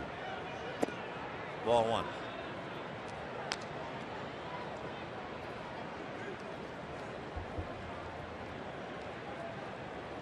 Inciarte, and looking back, remember we told you he stole as many as 43 in the minors, so he can go. 2 balls and no strikes. Pretty early to get the paid attendance. You don't usually get it in the 4th inning. 21,758. There he goes. The tag is too late. Though sure enough, Inciarte now has stolen 11 out of 13. So he brings a lot to the dance. Covers a lot of ground. Great arm. Looking back as if it was a hit and run play. And he's safely in here. So Aaron Hill with a chance to pick up a run. 2 balls and 1 strike.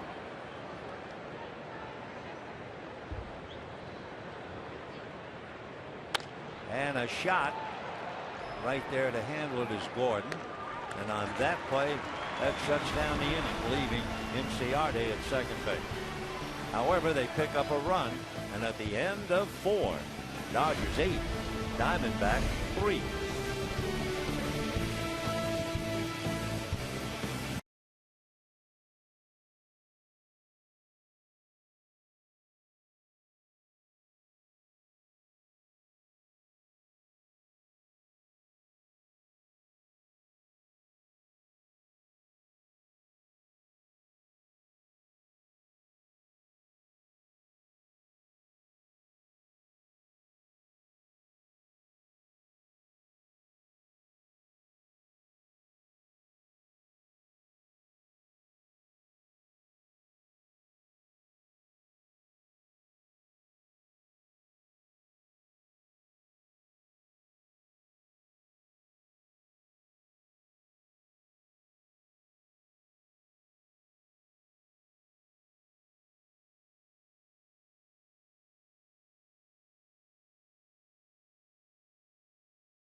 The 5th inning. Don't forget, be one of the first 40,000 fans at Dodger Stadium. That'd be Saturday, September 6th. You'll receive your own pair of Dodger headphones, compliments of Lexus. For tickets, visit Dodgers.com/promotion. Well, this has been quite a night. We've only had 4 innings in the books. Dodgers lead 8-3. Long way to go. We can tell you, bottom of the 4th inning, Rockies Giants no score. Madison Bumgarner has retired 12 straight hitters, and he has struck out 4 of them. Hanley Ramirez 0 for 2, fly to right, struck out.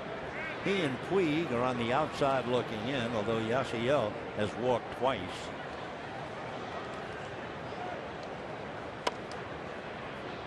Oh, 0-1 to Hanley.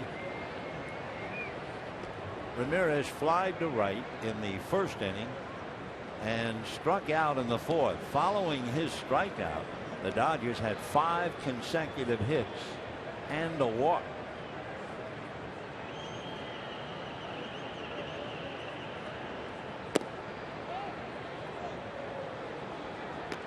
1 ball and 1 strike.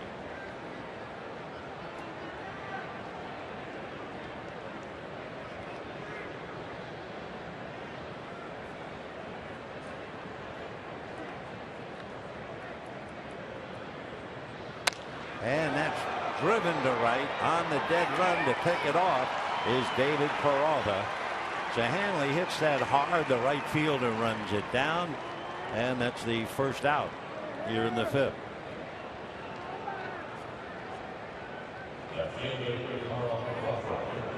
Carl Crawford grounded out, was out at the plate and ruled to be safe at the plate.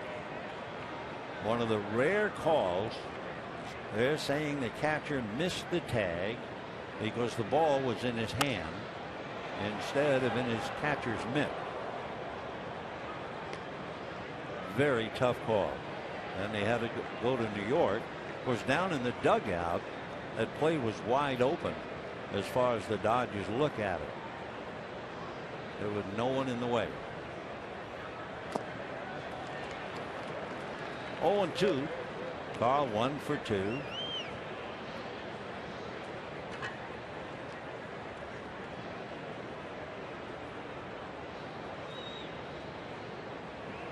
Randall Delgado picking up the pieces for Trevor Cahill. 1-2. Delgado originally signed by the Braves back in 2006. Made it to the Braves in 11 and 12. Went over to the Diamondbacks in 13. No balls and 2 strikes. Delgado missing again.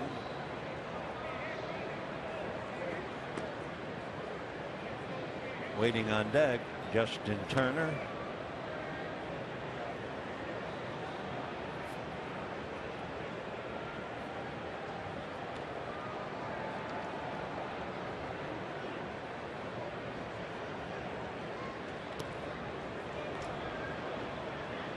Three and 2 to count. Delgado, pretty good 4-seamer, they say, has been clocked as high as 97. The 2-seam sinker, good 12-6 curveball, and a changeup. Hides the ball pretty well. And again, only 24 years old. And down goes Crawford. So he is 1 for 3. 2 down, and the batter, Justin Turner.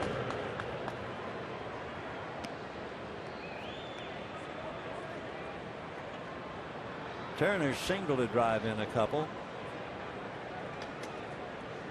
Came around to score a run on that close play at first base. 30 RBIs now for him and 4 home runs. Ball 1. Turner has filled in all 4 spots on the infield. And to hit .314, that's amazing. Right. 1-1.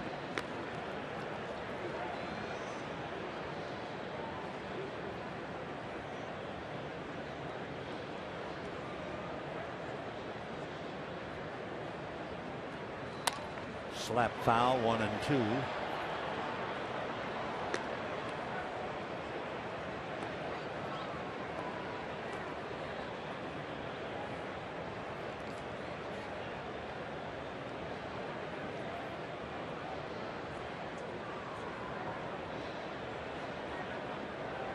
Justin not only looks like he came to play, it looks like he played before anybody else came. He's really a rough looking player, isn't he? And a good one. 2 balls, 2 strikes, 2 out, bases empty. Top of the 5th, 8-3 Dodgers.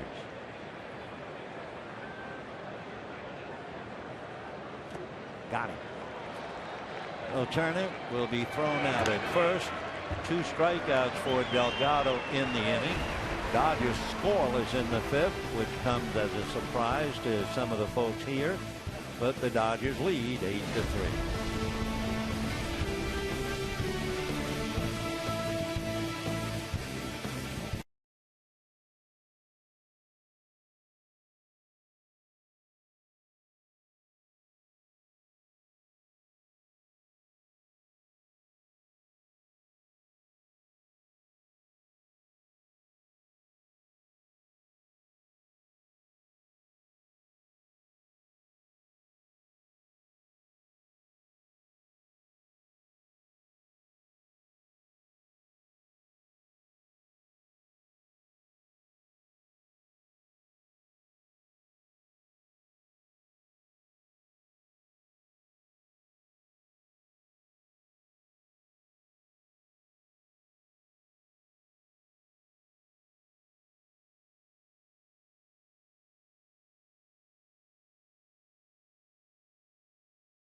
Dodgers and D-backs rolling around Chase Field.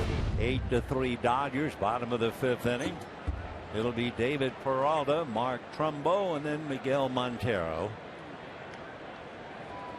Peralta 2 for 2, single to center each time, batting .293.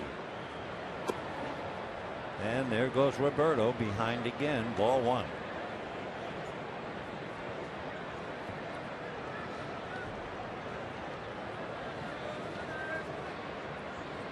Hernandez has allowed 3 runs and 6 hits, and he's behind 2-0.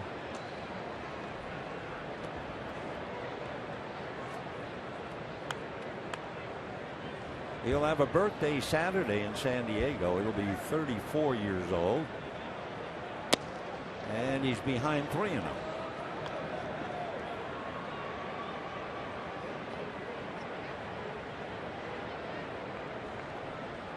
David Peralta just turned 27. 3-1. 8 runs, 6 hits, no errors, 2 left on for the Dodgers. 3 runs, 6 hits, 1 very odd error, and 5 left on. The odd error charged to Miguel Montero, tagging Crawford with the glove while the ball was in his bare hand. 1 in a million play. So that's the second walk given up by Roberto. And the batter Trumbo has struck out last time up. Fly very deep to left center field.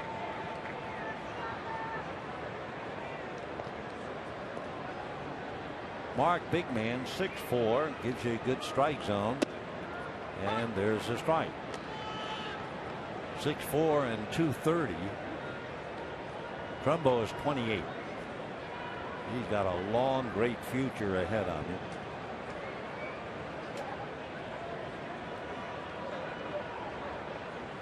And that slapped to right, a little bit of a dunker, but Kemp's going to catch up to it.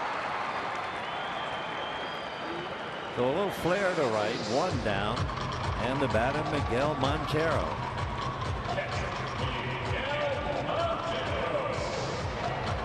Montero fly deep to right center and fly to center, so 0 for 2. 13 home runs, 67 runs batted in. He was an all-star catcher 2012. Last year with the bed back, had a very tough year, and he's bounced back nicely. Alfredo Marte on deck.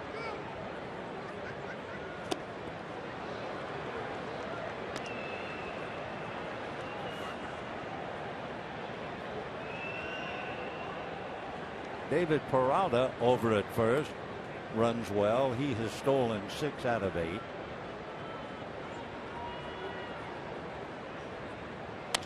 And a little roller to Gonzalez on the bag for 1 and too late to second. So Montero grounds to Gonzalez. Peralta moves up a notch, and the batter Alfredo Marte hit by a pitch, hit into a force play.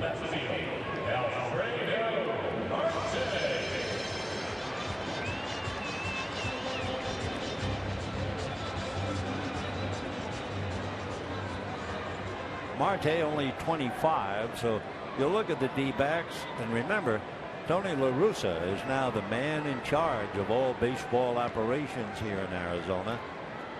And you can see the team changing right before your eye. Now let's see. A.J. Ellis slowly walking to the mound. Somebody whistled from the dugout. Let's see. Mattingly is coming out. And Mattingly's not going to the mound. He's going to talk to the second base umpire. Don't tell me. I mean, Mattingly is 2 for 2 with reviews. Is he going to review again? Yep. Well, it used to be you'd go to the bathroom during the commercials. Now we have additional time. Another review. The Dodgers had not had back-to-back replay reviews overturned all year. On Saturday, the Yankees had 2 reviews overturned in their favor against the White Sox. And now, will the Dodgers go 3 for 3?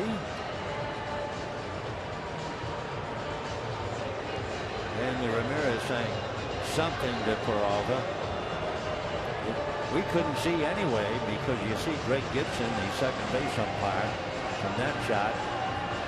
Now he's in there apparently. The thing is, did he stay on the bag? That left foot came up off the bag. I will be dipped. You mean to tell me the Dodgers are going to go 3 for 3 and call reversal?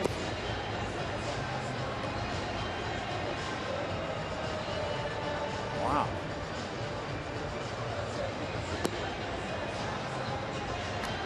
They're going to call Mattingly Hawkeye. So Hanley just held the ball on the back of his leg. The foot went up and down. This crowd will be at least annoyed if they lose another call. Take another look. All right, he's safe. There's no doubt about that. But now watch. Watch the left foot, not the right. Tag. Here comes the foot. It came up off the bag. I mean, that's going to be 3 for 3. Right there. Yep. Oh, wait a minute. Do my eyes deceive me? It sure looked like his foot came off the bag. Mattingly's thinking, watch this again. Yeah, it's off the bag. Well, for the sanity of the good folks, 21,000 here, it's just as well, really. I mean, they would have been up in arms. But he was out, wasn't he?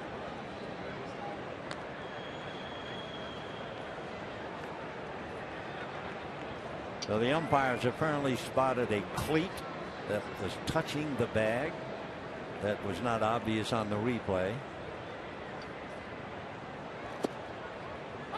1-1 to count. Alfredo Marte, the left fielder for Arizona. At Mobile, he had 20 home runs. And that got away from Ellis, and over to third goes Peralta. And it will be a pass ball charge to A.J. Ellis. I would think by this time, and that was an easy pitch, but you know, Montero and Ellis and all the other catchers in both leagues. It is time to get a little weary. 1 ball and 2 strikes. Punched on the ground to Gordon, and that'll be that. So no runs. A man left. Mattingly finally loses a call, and the Dodgers lead 8-3.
The Dodgers was scheduled to play a doubleheader with the Cincinnati Reds. The only difference was they were going to televise the first game, which the Dodgers lost, wouldn't you know, and then they had the second game on radio, and the Dodgers won that game. But that first game televised by Red Barber, and after the game he interviewed people like Leo DeRocher and Bill McKechnie and Dixie Walker, Dolph Camilli, etc. That was the beginning. And when you think back, 2 things took a while to develop, and both things mean so much to baseball: night games and television. Let's go back to this one.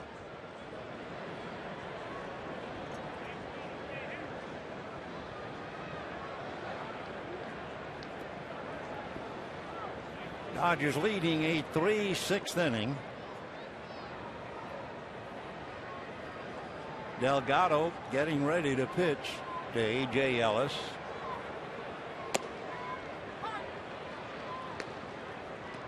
A.J. single, thought he had an RBI. That was taken away from him on the tag or no tag. The error charge to Montero.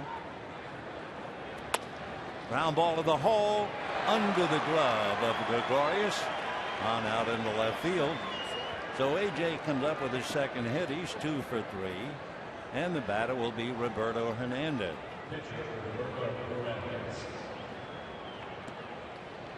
8 runs, 7 hits for the Dodgers. 3 runs, 6 hits, 1 error for the D-backs. Dodgers have left 2. And the D-backs have left a half a dozen.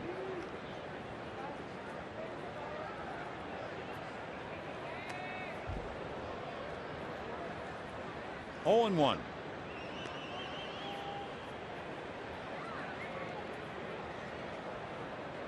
The big moment, the 4th inning. The Dodgers had 11 men come to the plate and scored 6 times. Roberto trying to get a bunt down. 0 and 2.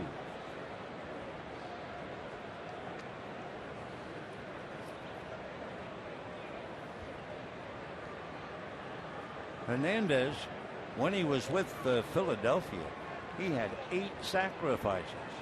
He has 1 for the Dodgers. So he's dropped them down 9 times. Did he? They're going to check. Nope. 1 ball and 2 strikes.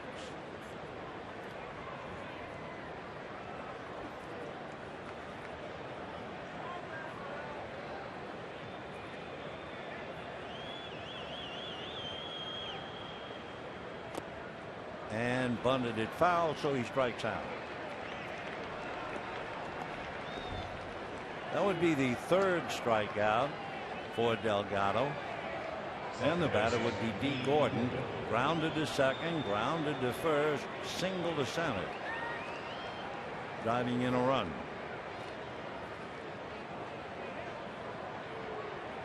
.29 ribbies, 2 home runs. D batting .291.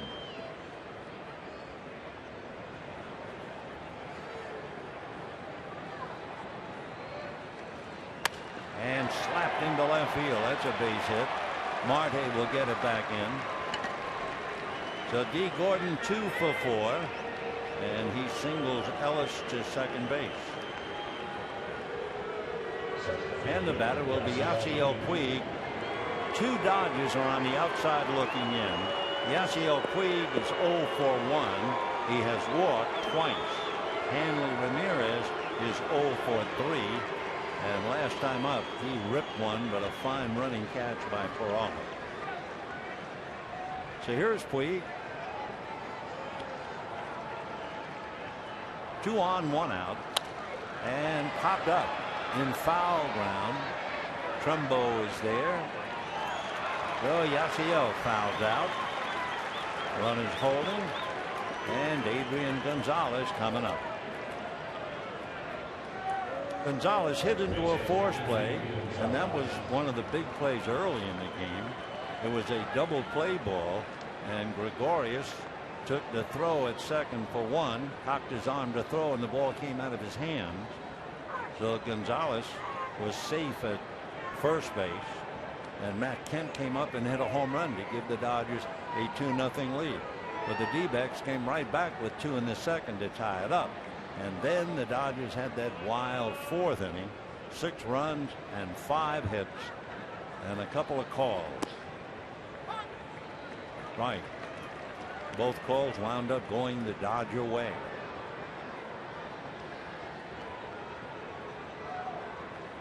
No balls and 1 strike to Adrian with Matt Kemp on deck.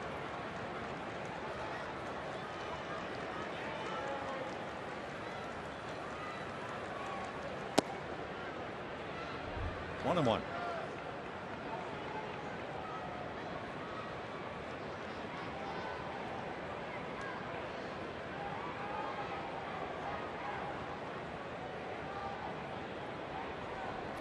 Two on. You have Ellis at second, Gordon at first. 2 out. And that's going to be whacked into right field, base hit. They are going to wave in Ellis. And the throw to the plate, he is out at the plate. That was a bit of a surprise that they would wave Ellis in. A.J. doesn't score from second very often, and he was out pretty cleanly. So now don't tell me that Mattingly's going to. No. Okay. He's definitely out. I mean, we can be sure of that. Here's the throw. Plenty of time. There's the tag, and you can see Montero is holding the mitt with the ball in it, so Will Little won't call it again.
8-3 as we go to the bottom of the 6th inning. Dodgers having A.J. Ellis thrown out at the plate. So Matt Kemp will lead off the next inning. Roberto Hernandez inability to move a runner along. So the Dodgers had 3 hits and no runs in the 6th inning. So Jake Lamb, then Didi Gregorius, and we'll see about Delgado or a hitter.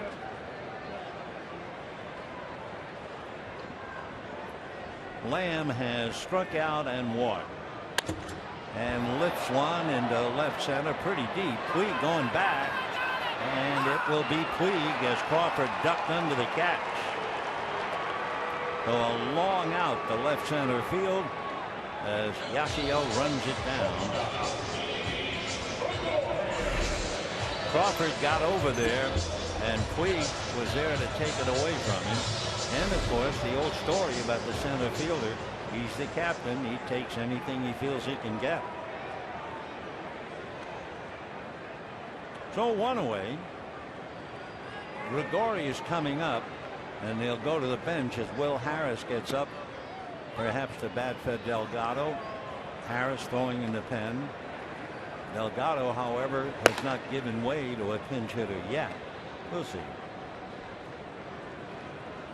Gregorius singled, hit into a force play, scored 2. No balls and 2 strikes.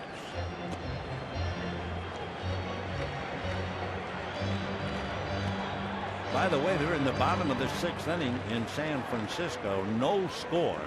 Madison Bumgarner has been perfect through 6 innings, striking out 7.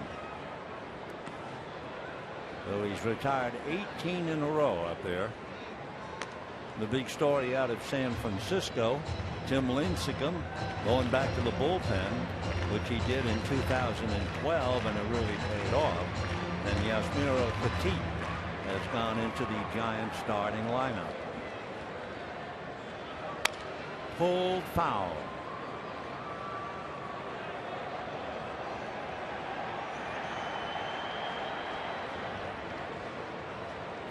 Eight to 3 Dodgers. 1 out, bottom of the 6th inning. Roberto out in front of a hitter. 2-2.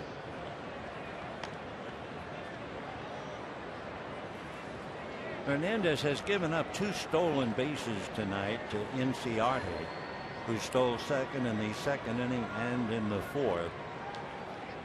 If the D-back can get people on, they can steal on him, that's for sure.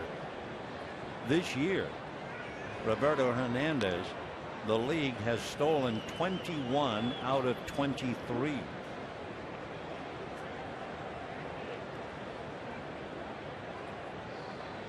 3-2 to Gregorius.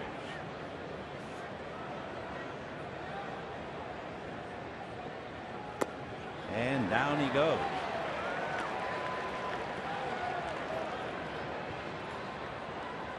So 2 out in the 6th inning.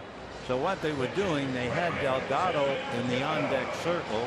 They had Will Harris warming up in the pen.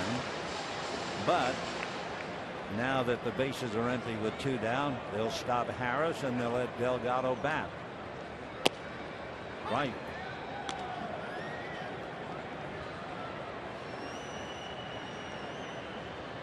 Delgado sacrificed in the 4th inning. 1 ball and 1 strike.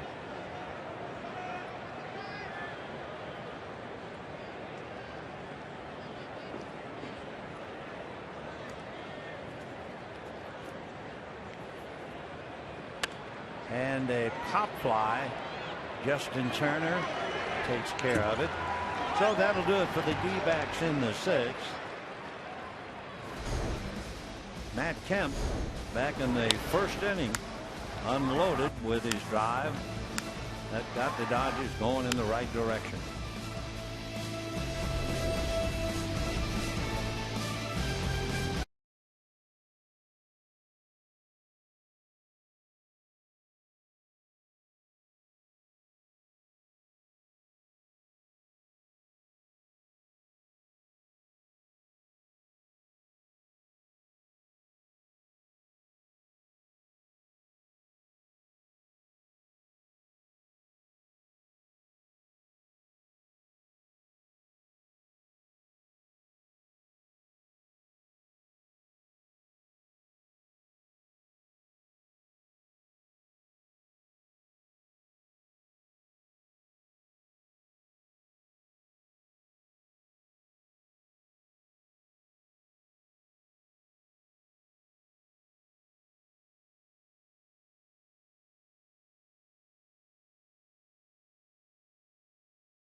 8-3 lead into the 7th inning.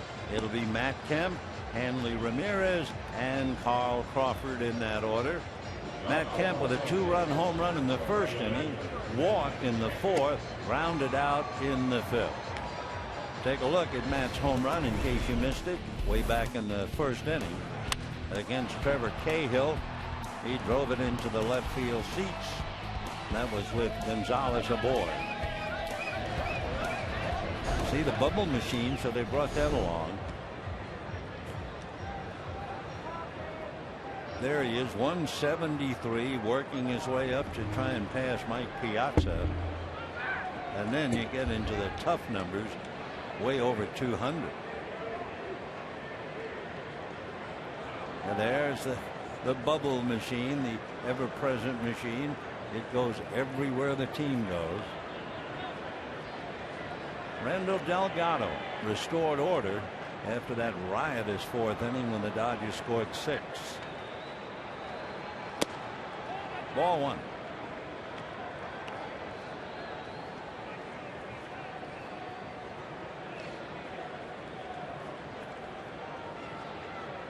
When you look at the Arizona Diamondbacks and you realize they lost Paul Goldschmidt, the loss of Goldschmidt has really hurt Kurt's offense in August. Remember, he was hit on the hand August 1st. Compared to April through July on a per game basis, show you what's happened to Arizona. 54% lower in doubles per game. There's the damaged left hand. 19% in runs per game. 13% in batting average. 15% down in slugging. 12% down in home runs. That's how badly the offense has decreased once they lost Goldschmidt. Matt's still there, 1-2. In the bottom of the 6th inning, Buster Posey just hit a 2-run home run, and the Giants lead the Rockies 2-0. They'll be going to the 7th in a little while. And now the other story, the sidebar, so to speak, Madison Bumgarner has a perfect game through 6 innings. 2-2 to Matt Kemp.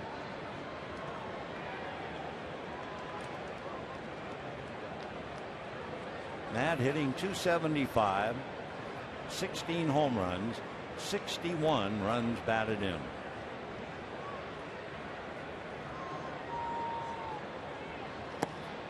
Wouldn't bite. 3-2. It'll be the top of the order for the D-backs, but right now Hanley Ramirez waiting his turn.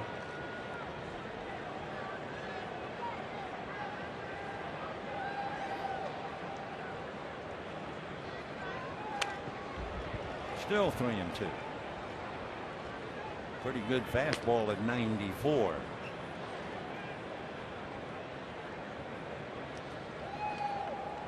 Delgado, as we mentioned, originally signed by the Braves, has great makeup. Doesn't get too upset, angry, very intelligent, hardworking, and very well mannered. Another foul ball.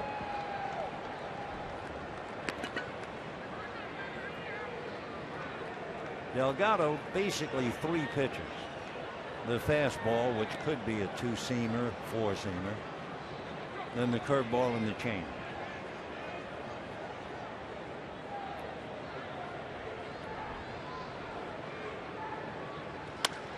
Another foul ball.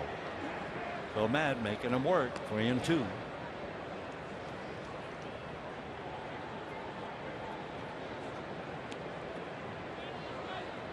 Delgado's earned run average is not very good. It's 6. This will be his 10th pitch to Matt Kemp. And that's lifted down the right field line. Coming over is Peralta in foul ground. So 1 away after a 10-pitch at bat. J.P. Howell is going to move around in the Dodger bullpen as Hanley Ramirez comes up.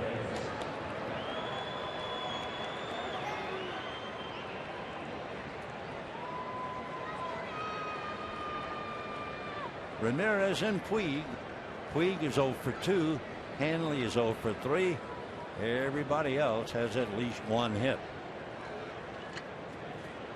So Howell gets up. He doesn't get up until he's coming in. So Roberto is done for the night.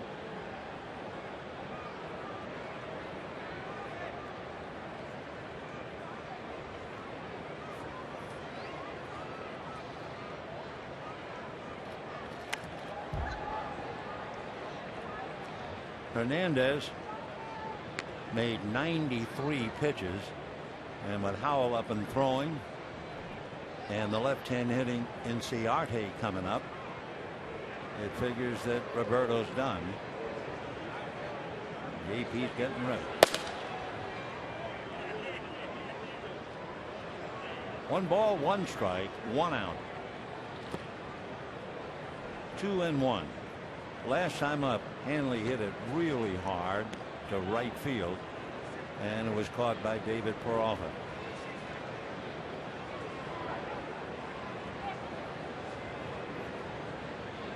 Hanley batting .271.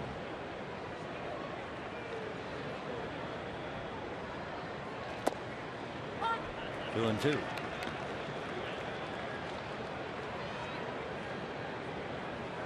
Dodgers have been very quiet. Although they did have 3 hits in the 6th inning, they failed to score.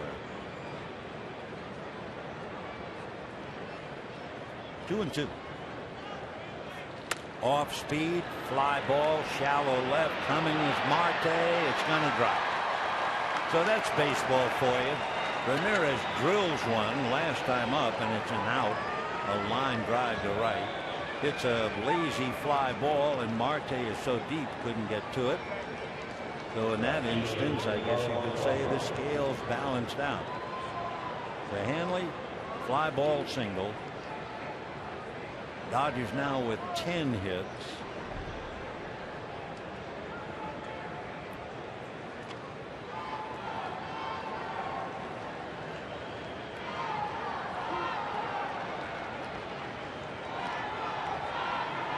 Eight runs, 10 hits, no errors for the Dodgers.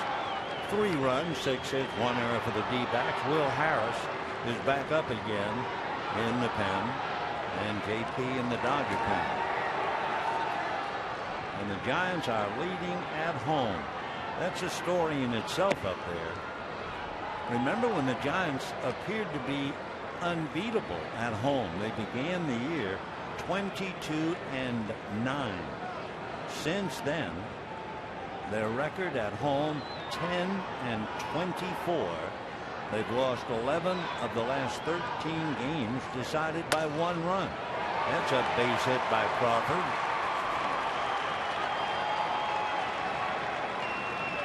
So the Dodgers now have had 5 hits in the last 2 innings, but they haven't scored, although they are leading 8-3. For Crawford, he now has 2 hits.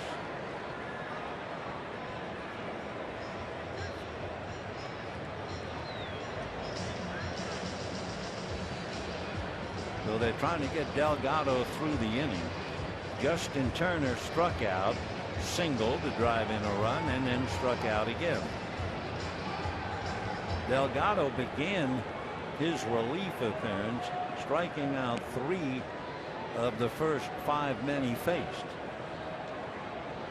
Then he had that 3-hit inning but got away without allowing a run, and now he's allowed 2 hits, so he's allowed 5, and the Dodgers have 11 hits and 8 runs.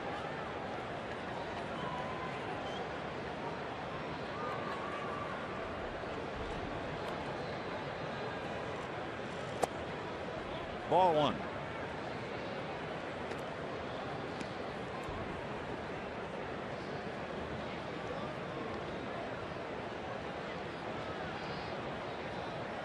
Turner hitting .313, 4 home runs, 30 runs batted in.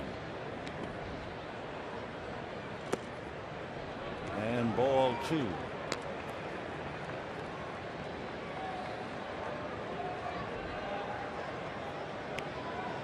Delgado has made 56 pitches in relief.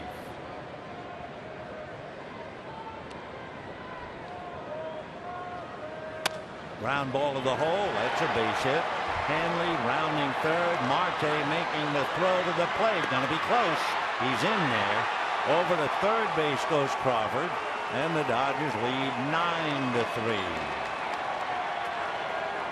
So Turner, his second hit and his second run batted in. Here's another rather amazing note about Justin Turner. Remember, he came up with runners at first and second, meaning there was one man in scoring position. Well, Turner gets the base hit. He is now hitting .420 with runners on base.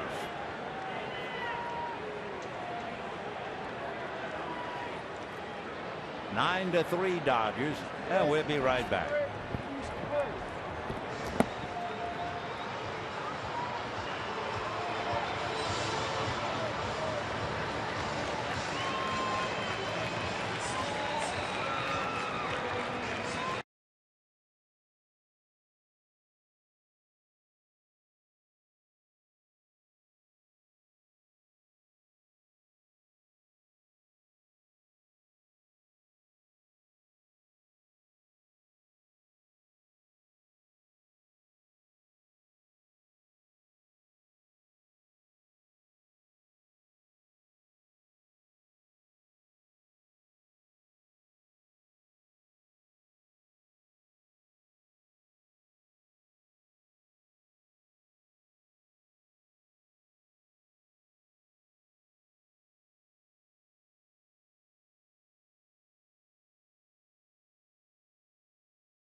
On your favorite mobile phone or tablet.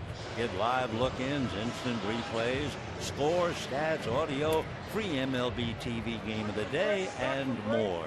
Download on the App Store or visit Dodgers.com today. Well, the Dodgers now leading 9-3. Took them a long time to get a run against Delgado. He had 2 3-hit innings and finally surrenders a run. So here's Will Harris trying to get a couple of outs with runners at first and third. Crawford at third, Turner at first. Big slow breaking ball that stayed up, ball 1. A.J. Ellis grounded to third, singled twice. Andre Ethier on deck to bat for Roberto Hernandez.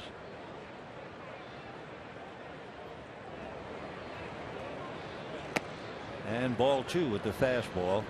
Harris is from Houston, Texas. Now lives in Baton Rouge, Louisiana.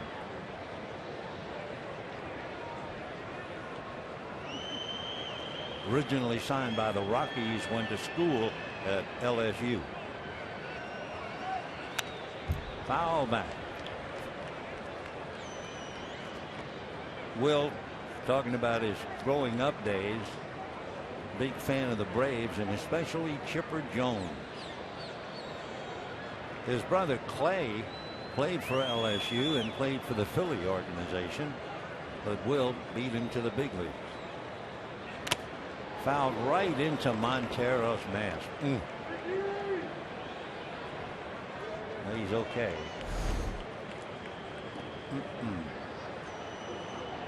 Wow. Boy, you talk about concussion. Game in and game out. They sure take a beating. That's the old cage. The very old cage. 2-2. throw to first, not in time. So A.J. strikes out. 2 out in the inning. If you count the 6th and this 7th inning, the Dodgers have had 6 hits and 1 run. And here is Andre Ethier to hit for Hernandez.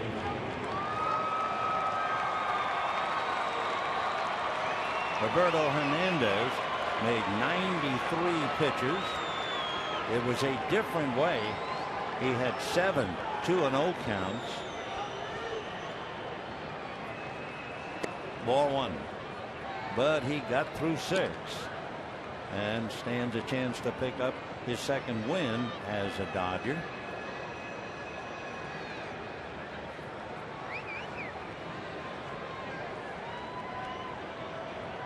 Ethier, 4 home runs, 40 runs batted in, 7 of them as a pinch hitter.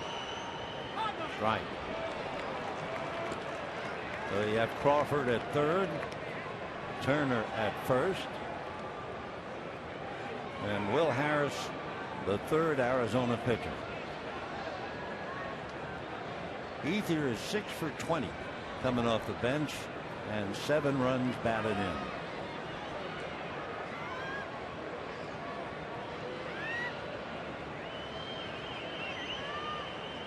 Tapped on the ground wide at 3rd. Jake Lamb takes care of it. So the Dodgers in 2 innings, 6 hits, 1 run, but they already had 8, so they lead 9-3.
The Dodgers make 2 changes as we go to the bottom of the 7th, leaning 9-3.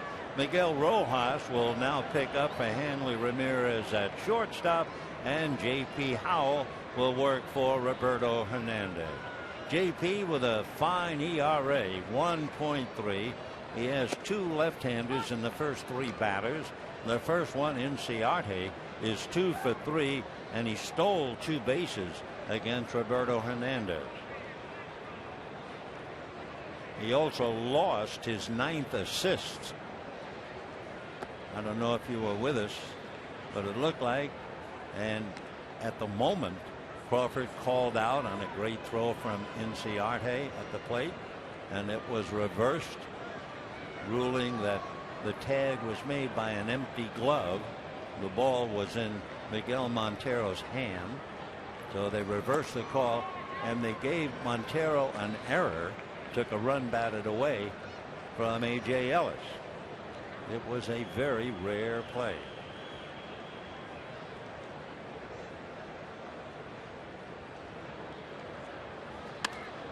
Fouled away. Ender, 23 years old. He'd be 24 in October. No power. Covers a lot of ground in center. Steals bases. Great arm. 2-2.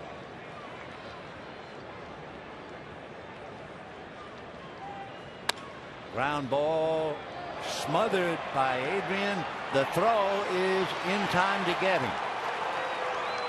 Inciardi can't quite believe it. Keeps gesturing. Say, how could they have called me out? And now slowly walking back to the dugout. Take another look. Great stop by Adrian. He had overhanded accurately. Very close. The crew chief, Gary Davis, is calling him right there, and he was in perfect spot to see one foot beat the other. Yeah. No reversal, no review. One away. Of course, you see a play like that and you think, okay, 3-1. They practice that all the time. And then you think of Garrett Richards of the Angels.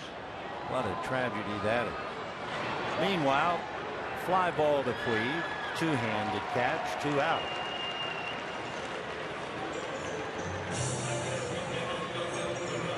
So JP does his job. He's got 2 out here in the 7th. David Peralta will be coming up. Peralta has singled to center twice and walked, so he's 2 for 2.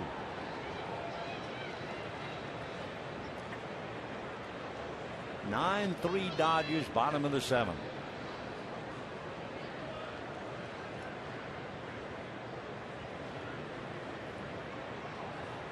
And ball 1.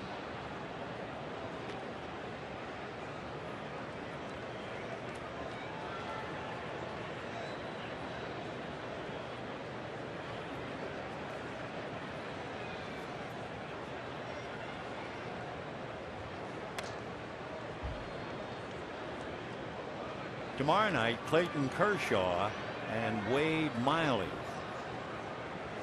Left-hander Wade Miley will take a record of 7-9 to the mound with an ERA a little over 4.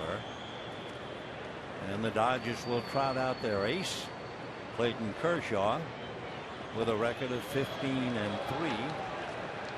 And you may remember back in May, Kershaw had the worst game in his young career right here. Less than 2 innings, 7 runs. We're now getting words that Andre Ethier had words. Remember when he grounded out? He was ejected after his at-bat. And strike 3 to Peralta, though it's a nice inning for J.P. Howell. And at the end of 7, he walks off with the Dodgers leading 9-3.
9-3 Dodgers. A lot of blue over here in Arizona. Remember Tuesday, September 7, Dodgers and Diamondbacks at 7:10, and the first 50,000 fans in attendance received their own A.J. Ellis bobblehead. For tickets and more information, visit Dodgers.com/bobblehead. Dodgers very well represented in the stands and certainly on the scoreboard. 9 runs and 12 hits. Diamondbacks 3 runs, 6 hits. And we are in the 8th inning. Gordon, Puig, and Gonzalez. Will Harris ready to work his 2nd inning. Foul ball. D. Gordon grounded out twice and then singled twice. Knocked in a run, hitting .292.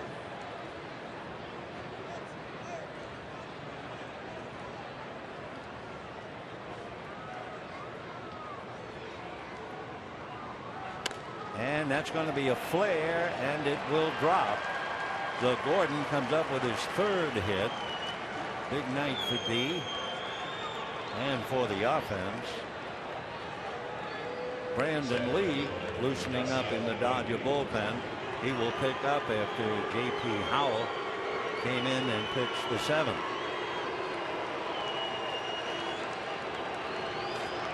So here's Yasiel Puig. He has walked twice, struck out and fouled out. He is the only one in the lineup without a base hit. So you can imagine how he feels. Ball 1. He did walk twice.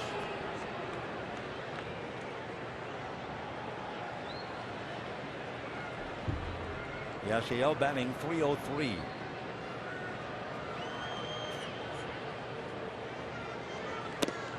That's a strike. 1-1. So Andre Ethier was ejected, and apparently by the plate umpire. So you have to assume that he must have been well on his way back to the dugout before he got the boot.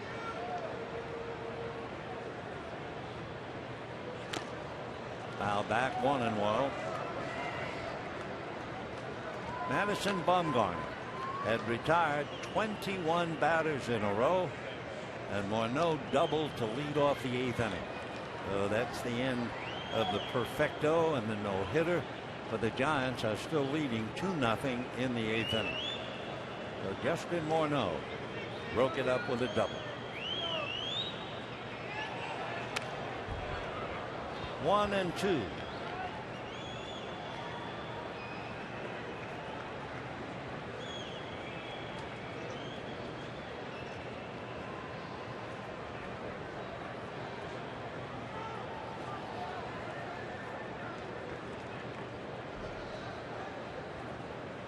So Gordon, I don't know if he would run with a 6-run lead. We'll see.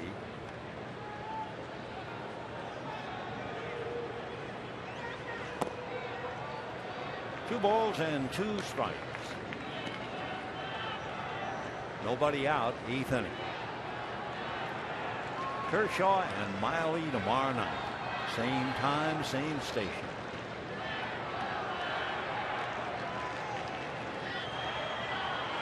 Big curveball, got it. Yasiel trying to contain himself, and did. Take a look at it. Up there. Down he goes. So a tough night for Yasiel when everybody else was having a picnic. Strikes out twice, goes 0 for 3. And the batter will be Adrian Gonzalez. Gonzalez hit into a force play, walked, had a sac fly, singled, and a ground ball into a force. Throw to first, double play. And the inning is over. So no runs a hit, nobody left. And we're heading to the bottom of the 8th inning with the Dodgers leading 9-3.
Was the 4th inning when the Dodgers scored 6 times on 5 hits and 5 consecutive hits plus 2 walks. So now we've reached the bottom of the 8th inning. Trumbo, Montero, and Marte against Brandon Lee. Brandon, good ERA, 2.4 in his 51st game. So it's been Roberto Hernandez for 6. He's the pitcher of record, along with Trevor Cahill, and then J.P. Howell, and now Brandon.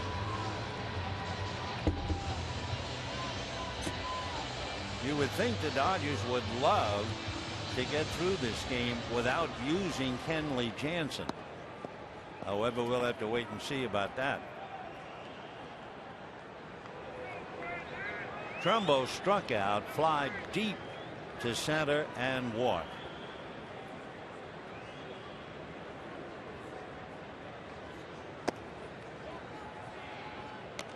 Left-hander Yuri De La Rosa begins to warm up in the Arizona bullpen. Trumbo hitting .230.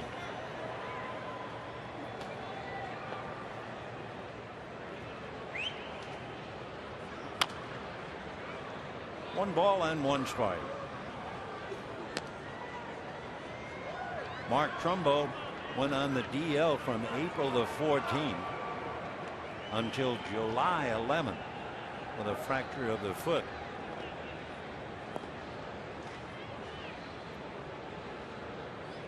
So he missed 3 months. 2-1. So you take Trumbo out of the lineup for 3 months, and then you lose Paul Goldschmidt this month for the remainder of the year.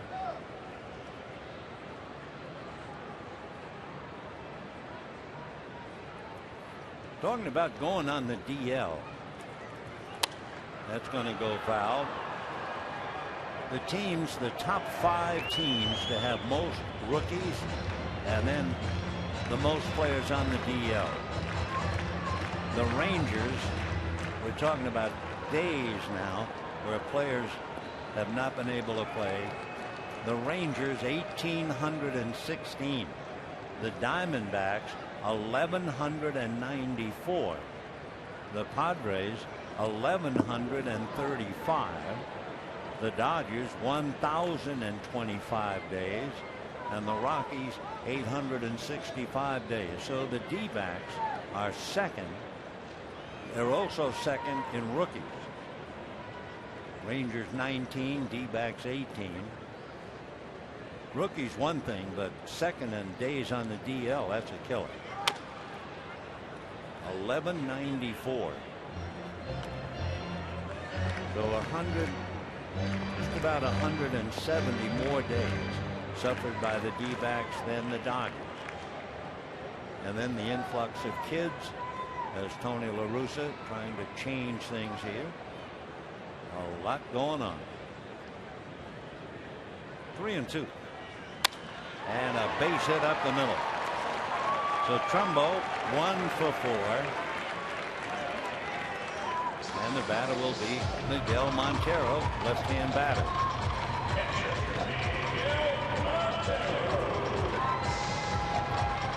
Miguel Montero has been a mainstay for Arizona since he came up back in 2006. He was signed out of a tryout camp in Venezuela, and there were several teams in that tryout camp that never thought he was a prospect. Never mind that he would go all the way to the majors. Montero said, "I made it only one way, hard work." Right. Miggy says growing up in Venezuela, he always wanted to be a big leaguer. He admired Omar Vizquel, Andres Galarraga, Luis Salazar. And his dad, Angel, provided a lot of encouragement. 0-1. 0-2.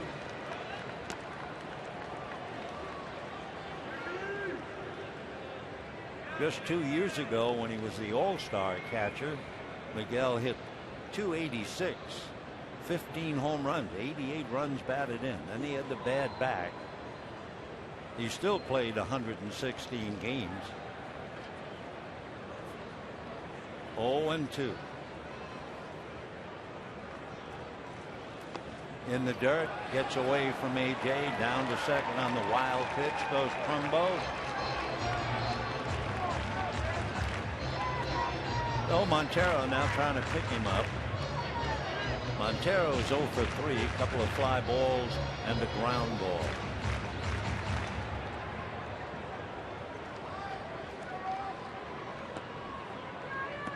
Nobody out here in the 8th.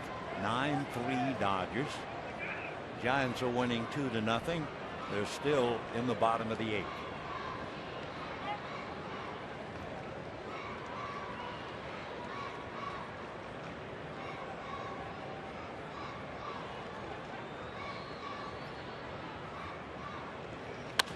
And little ground ball to Gordon. So Montero goes 0 for 4 as Trumbo moves over to third. And the batter will be Alfredo Marte.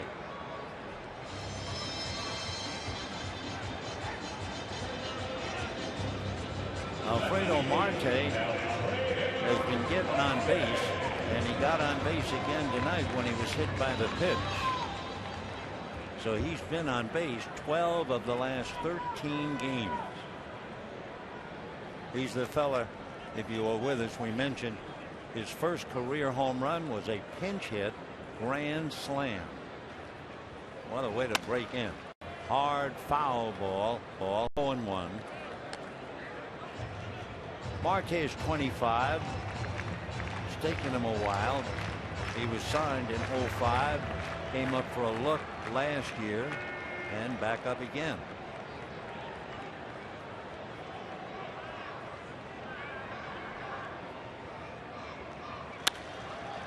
And he drives one to deep left center field. Puig on the dead run, and no play there. Bouncing up into the stands. The run scores. Trumbo brings it in, and it's 9-4 in favor of the Dodgers. So Marte, the ground rule double and the run batted in.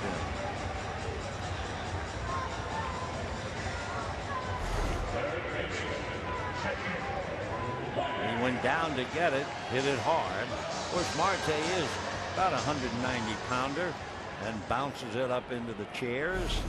So now Jake Lamb coming up. Dodgers 9 runs, 13 hits, and the D-backs 4 runs and 8 hits. Fouled away. Jake Lamb has struck out, walked, and flied to center. 23 years old, out of Seattle.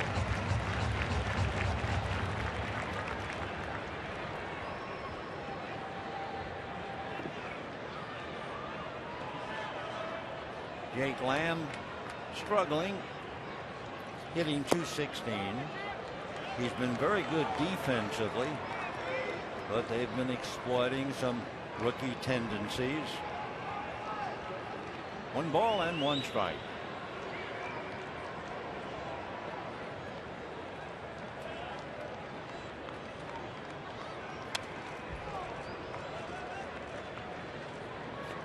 One and 2. 21,758 looking on. The average game here about 25,000. In direct contrast to the Dodgers, who gone over 3 million and are averaging just a little under 47,000 a game. 2-2 the count to Jake Lamb.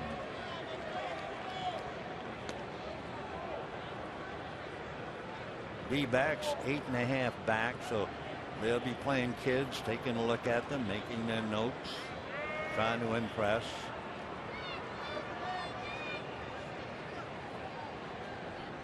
Two balls, 2 strikes. Jamie Wright gets up in the Dodger bullpen and begins to warm up. 3-2 the count. So Wright in the pen, League on the mound, and the Dodgers lead 9-4.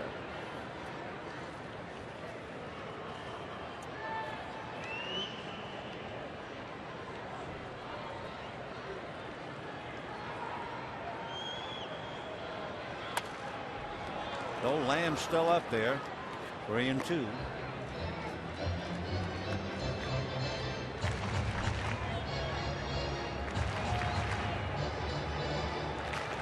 Gibby talking about how when a young hitter comes up, immediately they start looking for his weakness. When they find it, then the young hitter has to adjust. And that's the key as to whether you stay up or not. Well, for Lamb, he draws the walk. The league gives up 2 hits, a wild pitch, and a walk. And the batter is Didi Gregorius. And Rick Honeycutt on the phone to the pen. Gregorius singled to center and scored a run in the second. Hit into a force play and scored a run in the fourth. And struck out in the sixth. Cliff Pennington comes out on deck as a pinch hitter for Harris.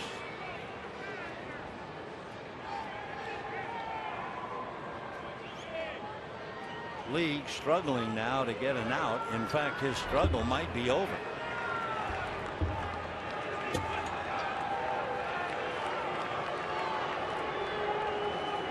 So Brandon League waiting for the manager.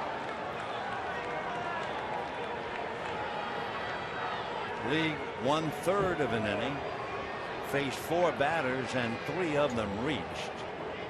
Because the Dodgers still have a 5-run lead. A.J. Ellis doing some talking.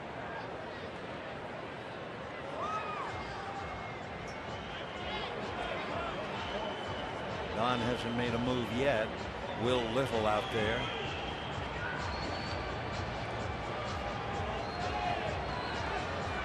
And it's the bullpen. So a downcast League comes in with a big lead and has trouble with 3 of the 4 batters that he faces. Made 20 pitches. We'll see Jamie Wright after this.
He is also entering his 50th game. Jamie will be asked to get some outs, especially the 2 that Brandon could not get here in the 8th. League gave up the single to Trumbo. Wild pitched into second. Montero grounded out, but Marte doubled in the run. And when Lamb walked, that was it. So Didi Gregorius will be the batter against Jamie Wright. And if the inning is still on, Cliff Pennington will be batting for the pitcher Will Harris. 9-4 Dodgers in the 8th. Meanwhile, the Giants have added a run They now lead Colorado 3-0, and the Giants are still hitting in the 8th inning.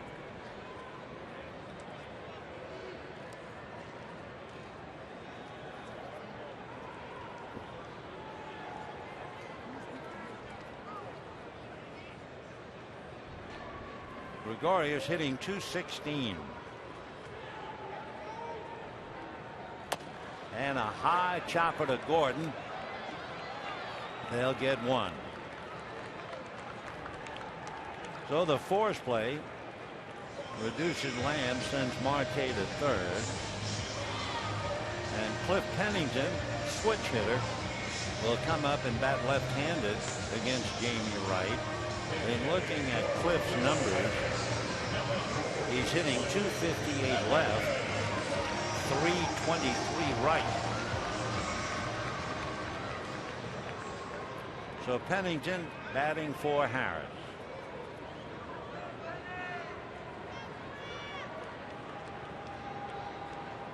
Two out, 8th inning, 9-4 Dodgers. Cliff from Corpus Christi, Texas, still lives there and went to Texas A&M.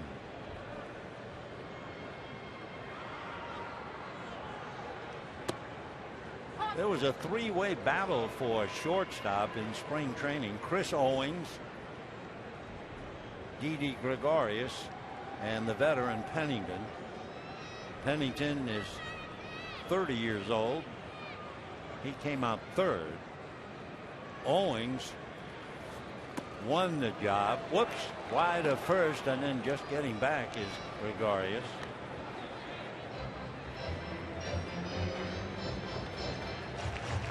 Owings on the DL. So Gregorius and Pennington finishing the job at shortstop. 0-2 to Cliff Pennington. Batting overall .274.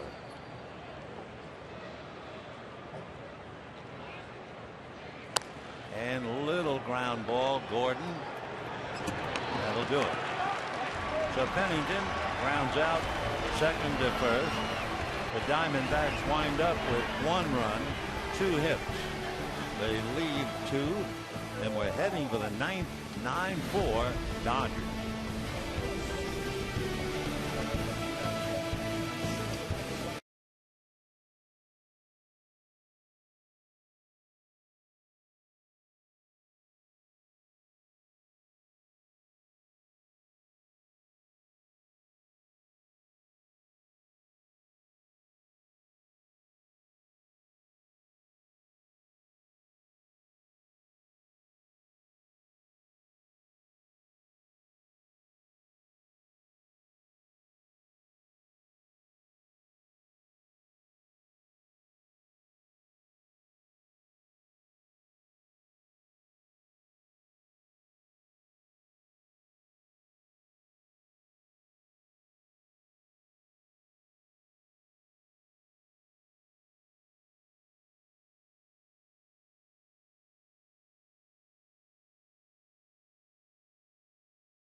Wade Miley, Clayton with a record of 15-3, rolling along in high gear. But again, remember, this was where he pitched the worst game of his career, when he gave up 7 runs, less than 2 innings, and you can bet he wants to forget that memory. So that, along with the D-backs, will be against him tomorrow night. And left-hander Wade Miley.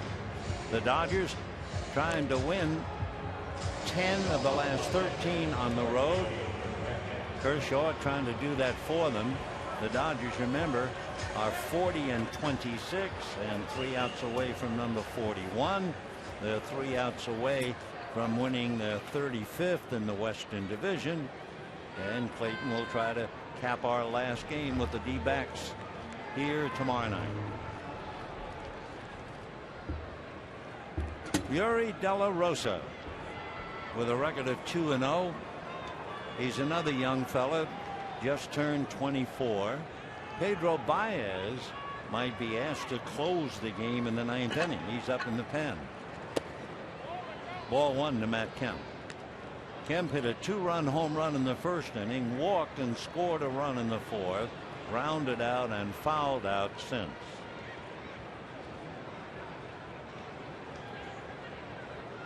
De La Rosa from the Dominican Republic. That's fouled off. 1 ball and 1 strike. Yuri, that first name is spelled E-U-R-Y. Yuri De La Rosa from Santiago in the Dominican. On the small side for big league pitching, he's 5'9" and about 170.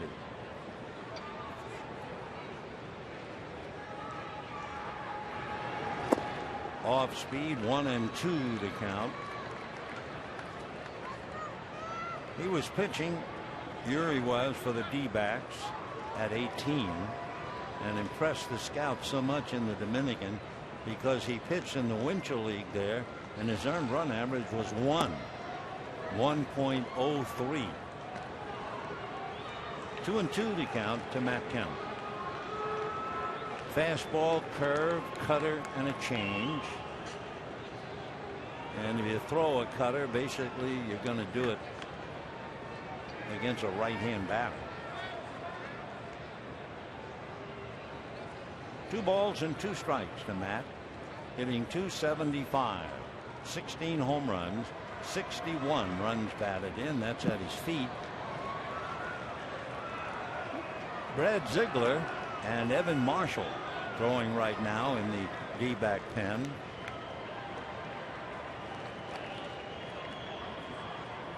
Ziegler closer, number 29. Dodgers had their big inning in the 4th when they scored 6.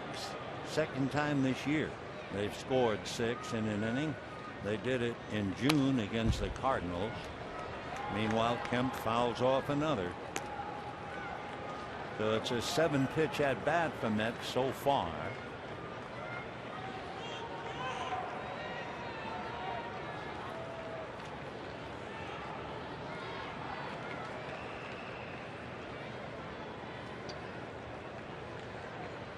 Three and 2.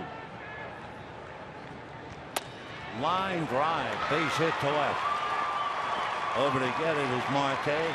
Matt will hold on at first. So he goes 2 for 4 plus a walk. Dodgers now have 14 hits. And the batter will be Miguel Rojas. Miguel hitting .205, finishing up for Hanley Ramirez. Ramirez went 1 for 4, hit the ball hard twice. And then Carl Crawford hitting back of him. Strike, 0-1.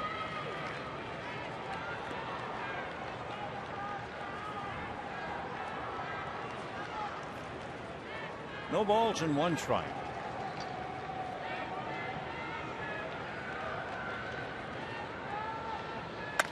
Ground ball up the middle. Field by Hill to Gregorius and to first base, and they get the double play.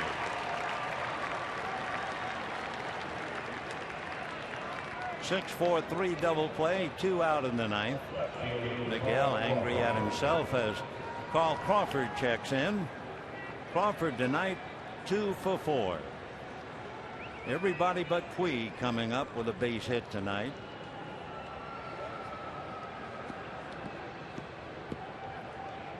Yasiel 0 for 3, but he did walk twice. That'll cost a strike. Final score: the Giants not only beat the Rockies 3-0. The Rockies had 1 hit. That was the double by Justin Morneau. Wow. Bumgarner is 15-9. Jorge De La Rosa, the loser, is 13-9. Fly ball, shallow left. It is going to be caught. And a dazzling play as Gregorius went out. Marte came in, really afraid of a collision, but fortunately they did not hit head on. Take another look. There goes Gregorius. Here comes Marte. Marte makes the catch. Dodgers are done in the ninth. We're going to the bottom of the ninth. It's still 9-4 Dodgers.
Looks like a rather ordinary game, except there was a rather extraordinary play at home plate. It happened in the fourth inning. A.J. Ellis was the batter, and line drive single to center. Inciarte throws to the plate, and out at the plate is Carl Crawford. Or was he out at the plate? Every time you look at it, he's been tagged out. However, rules safe. You know why? Because Miguel Montero tagged him with an empty glove. The ball was in his bare hand, not in the glove. He didn't have both hands together, and you won't see that in 1,000 games. But it happened. It went for the Dodgers. That certainly was the play of the game. And the Dodgers went on to score 6 runs in that inning. Pedro Baez is now given the responsibility of getting the last 3 outs. It's been Hernandez, then Howell, then Lee, then Wright, and now Baez. Pedro, who throws so hard, trying to get some outs, and he'll be facing Inciarte, then Hill and Peralta.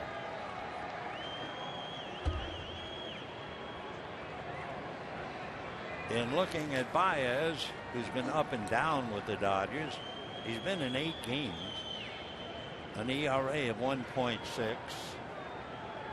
and he's not quite ready to pitch yet. Inciarte has grounded out, singled twice, grounded out again, 2 for 4, and has driven in all 3 runs for Arizona. High fly ball to left field. Crawford is there. So 1 pitch and 1 out in the 9th. And the batter now, Aaron Hill.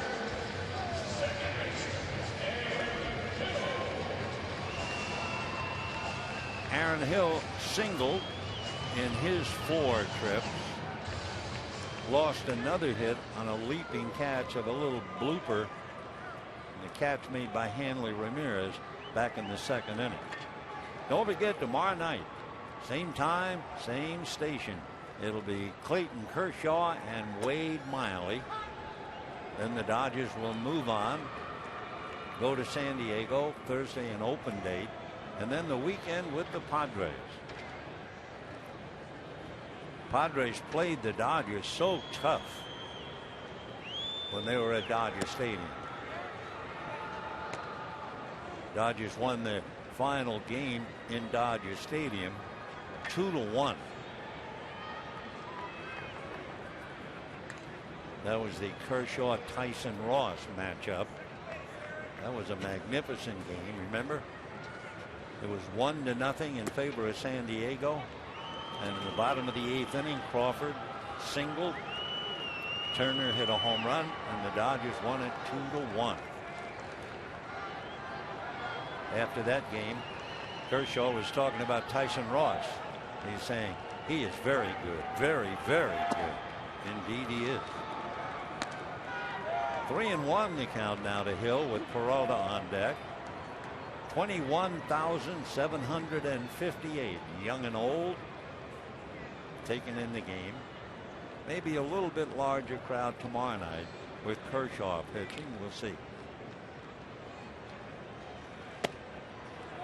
And ball 4 to Hill. I think the Dodgers had it in mind that League would get the outs in the 8th and Jamie Wright would close.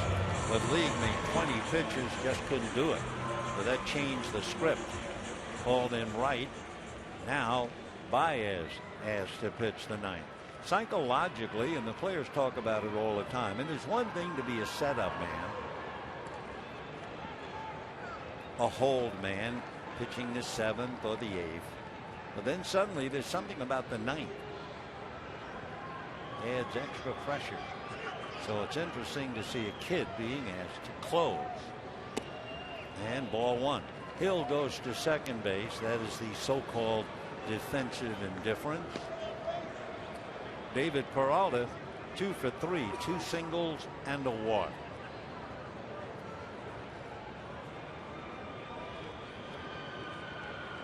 Interesting with the Dodgers, they have 14 hits, 13 singles and a home run.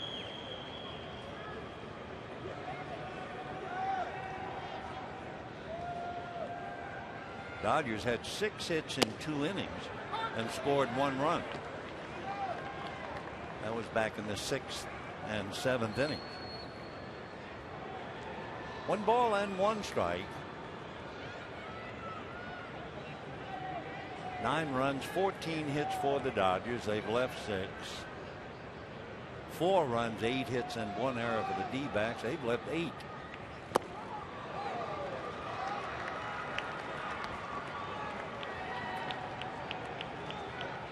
David Peralta from Carabobo in Venezuela.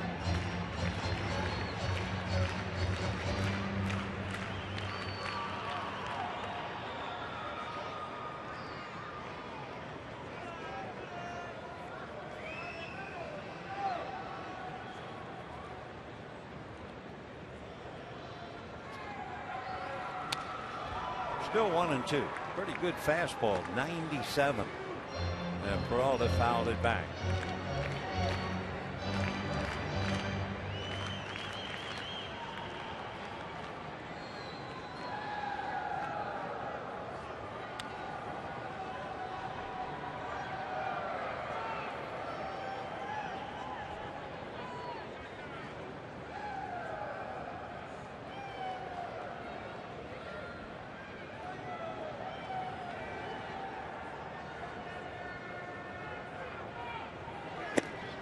Off speed.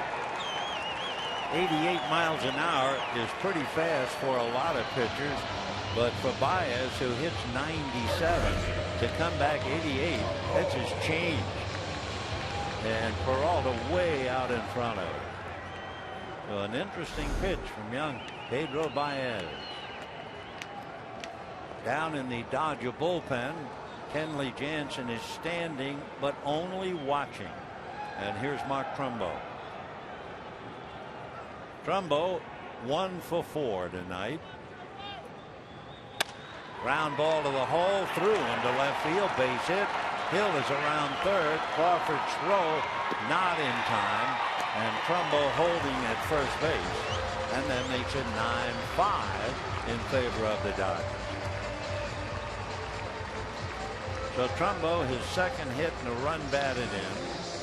Aaron Hill brings it home.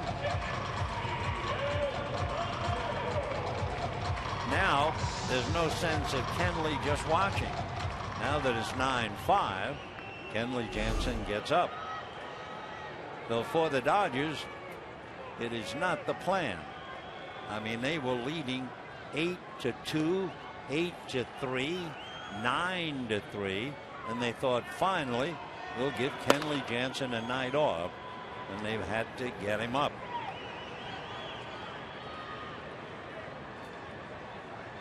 And going to second base is Trumbo again.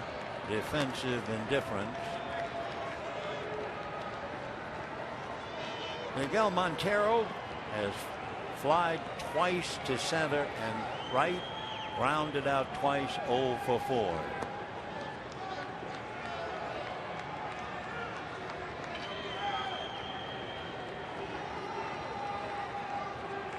No balls, 1 strike. Little roller up along first, foul ball.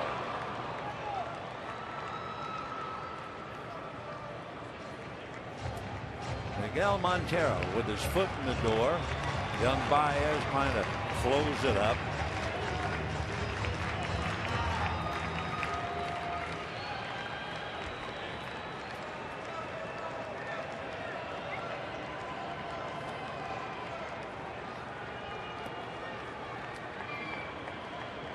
Baez, 26 years old, from the Dominican.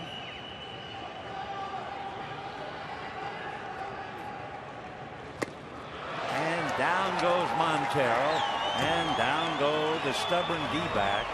They wind up with 5 runs, 9 hits, and an error. Baez made 15 pitches. The Dodgers 8 for 13 with runners in scoring position. The 6 runs in the 4th inning that tied the Dodger biggest output inning of the season, and the time of the game 3 hours and 23 minutes. We'll talk to you tomorrow night. That'll be Clayton Kershaw and Wade Miley. Till then, we wish you all a very pleasant good evening, everybody.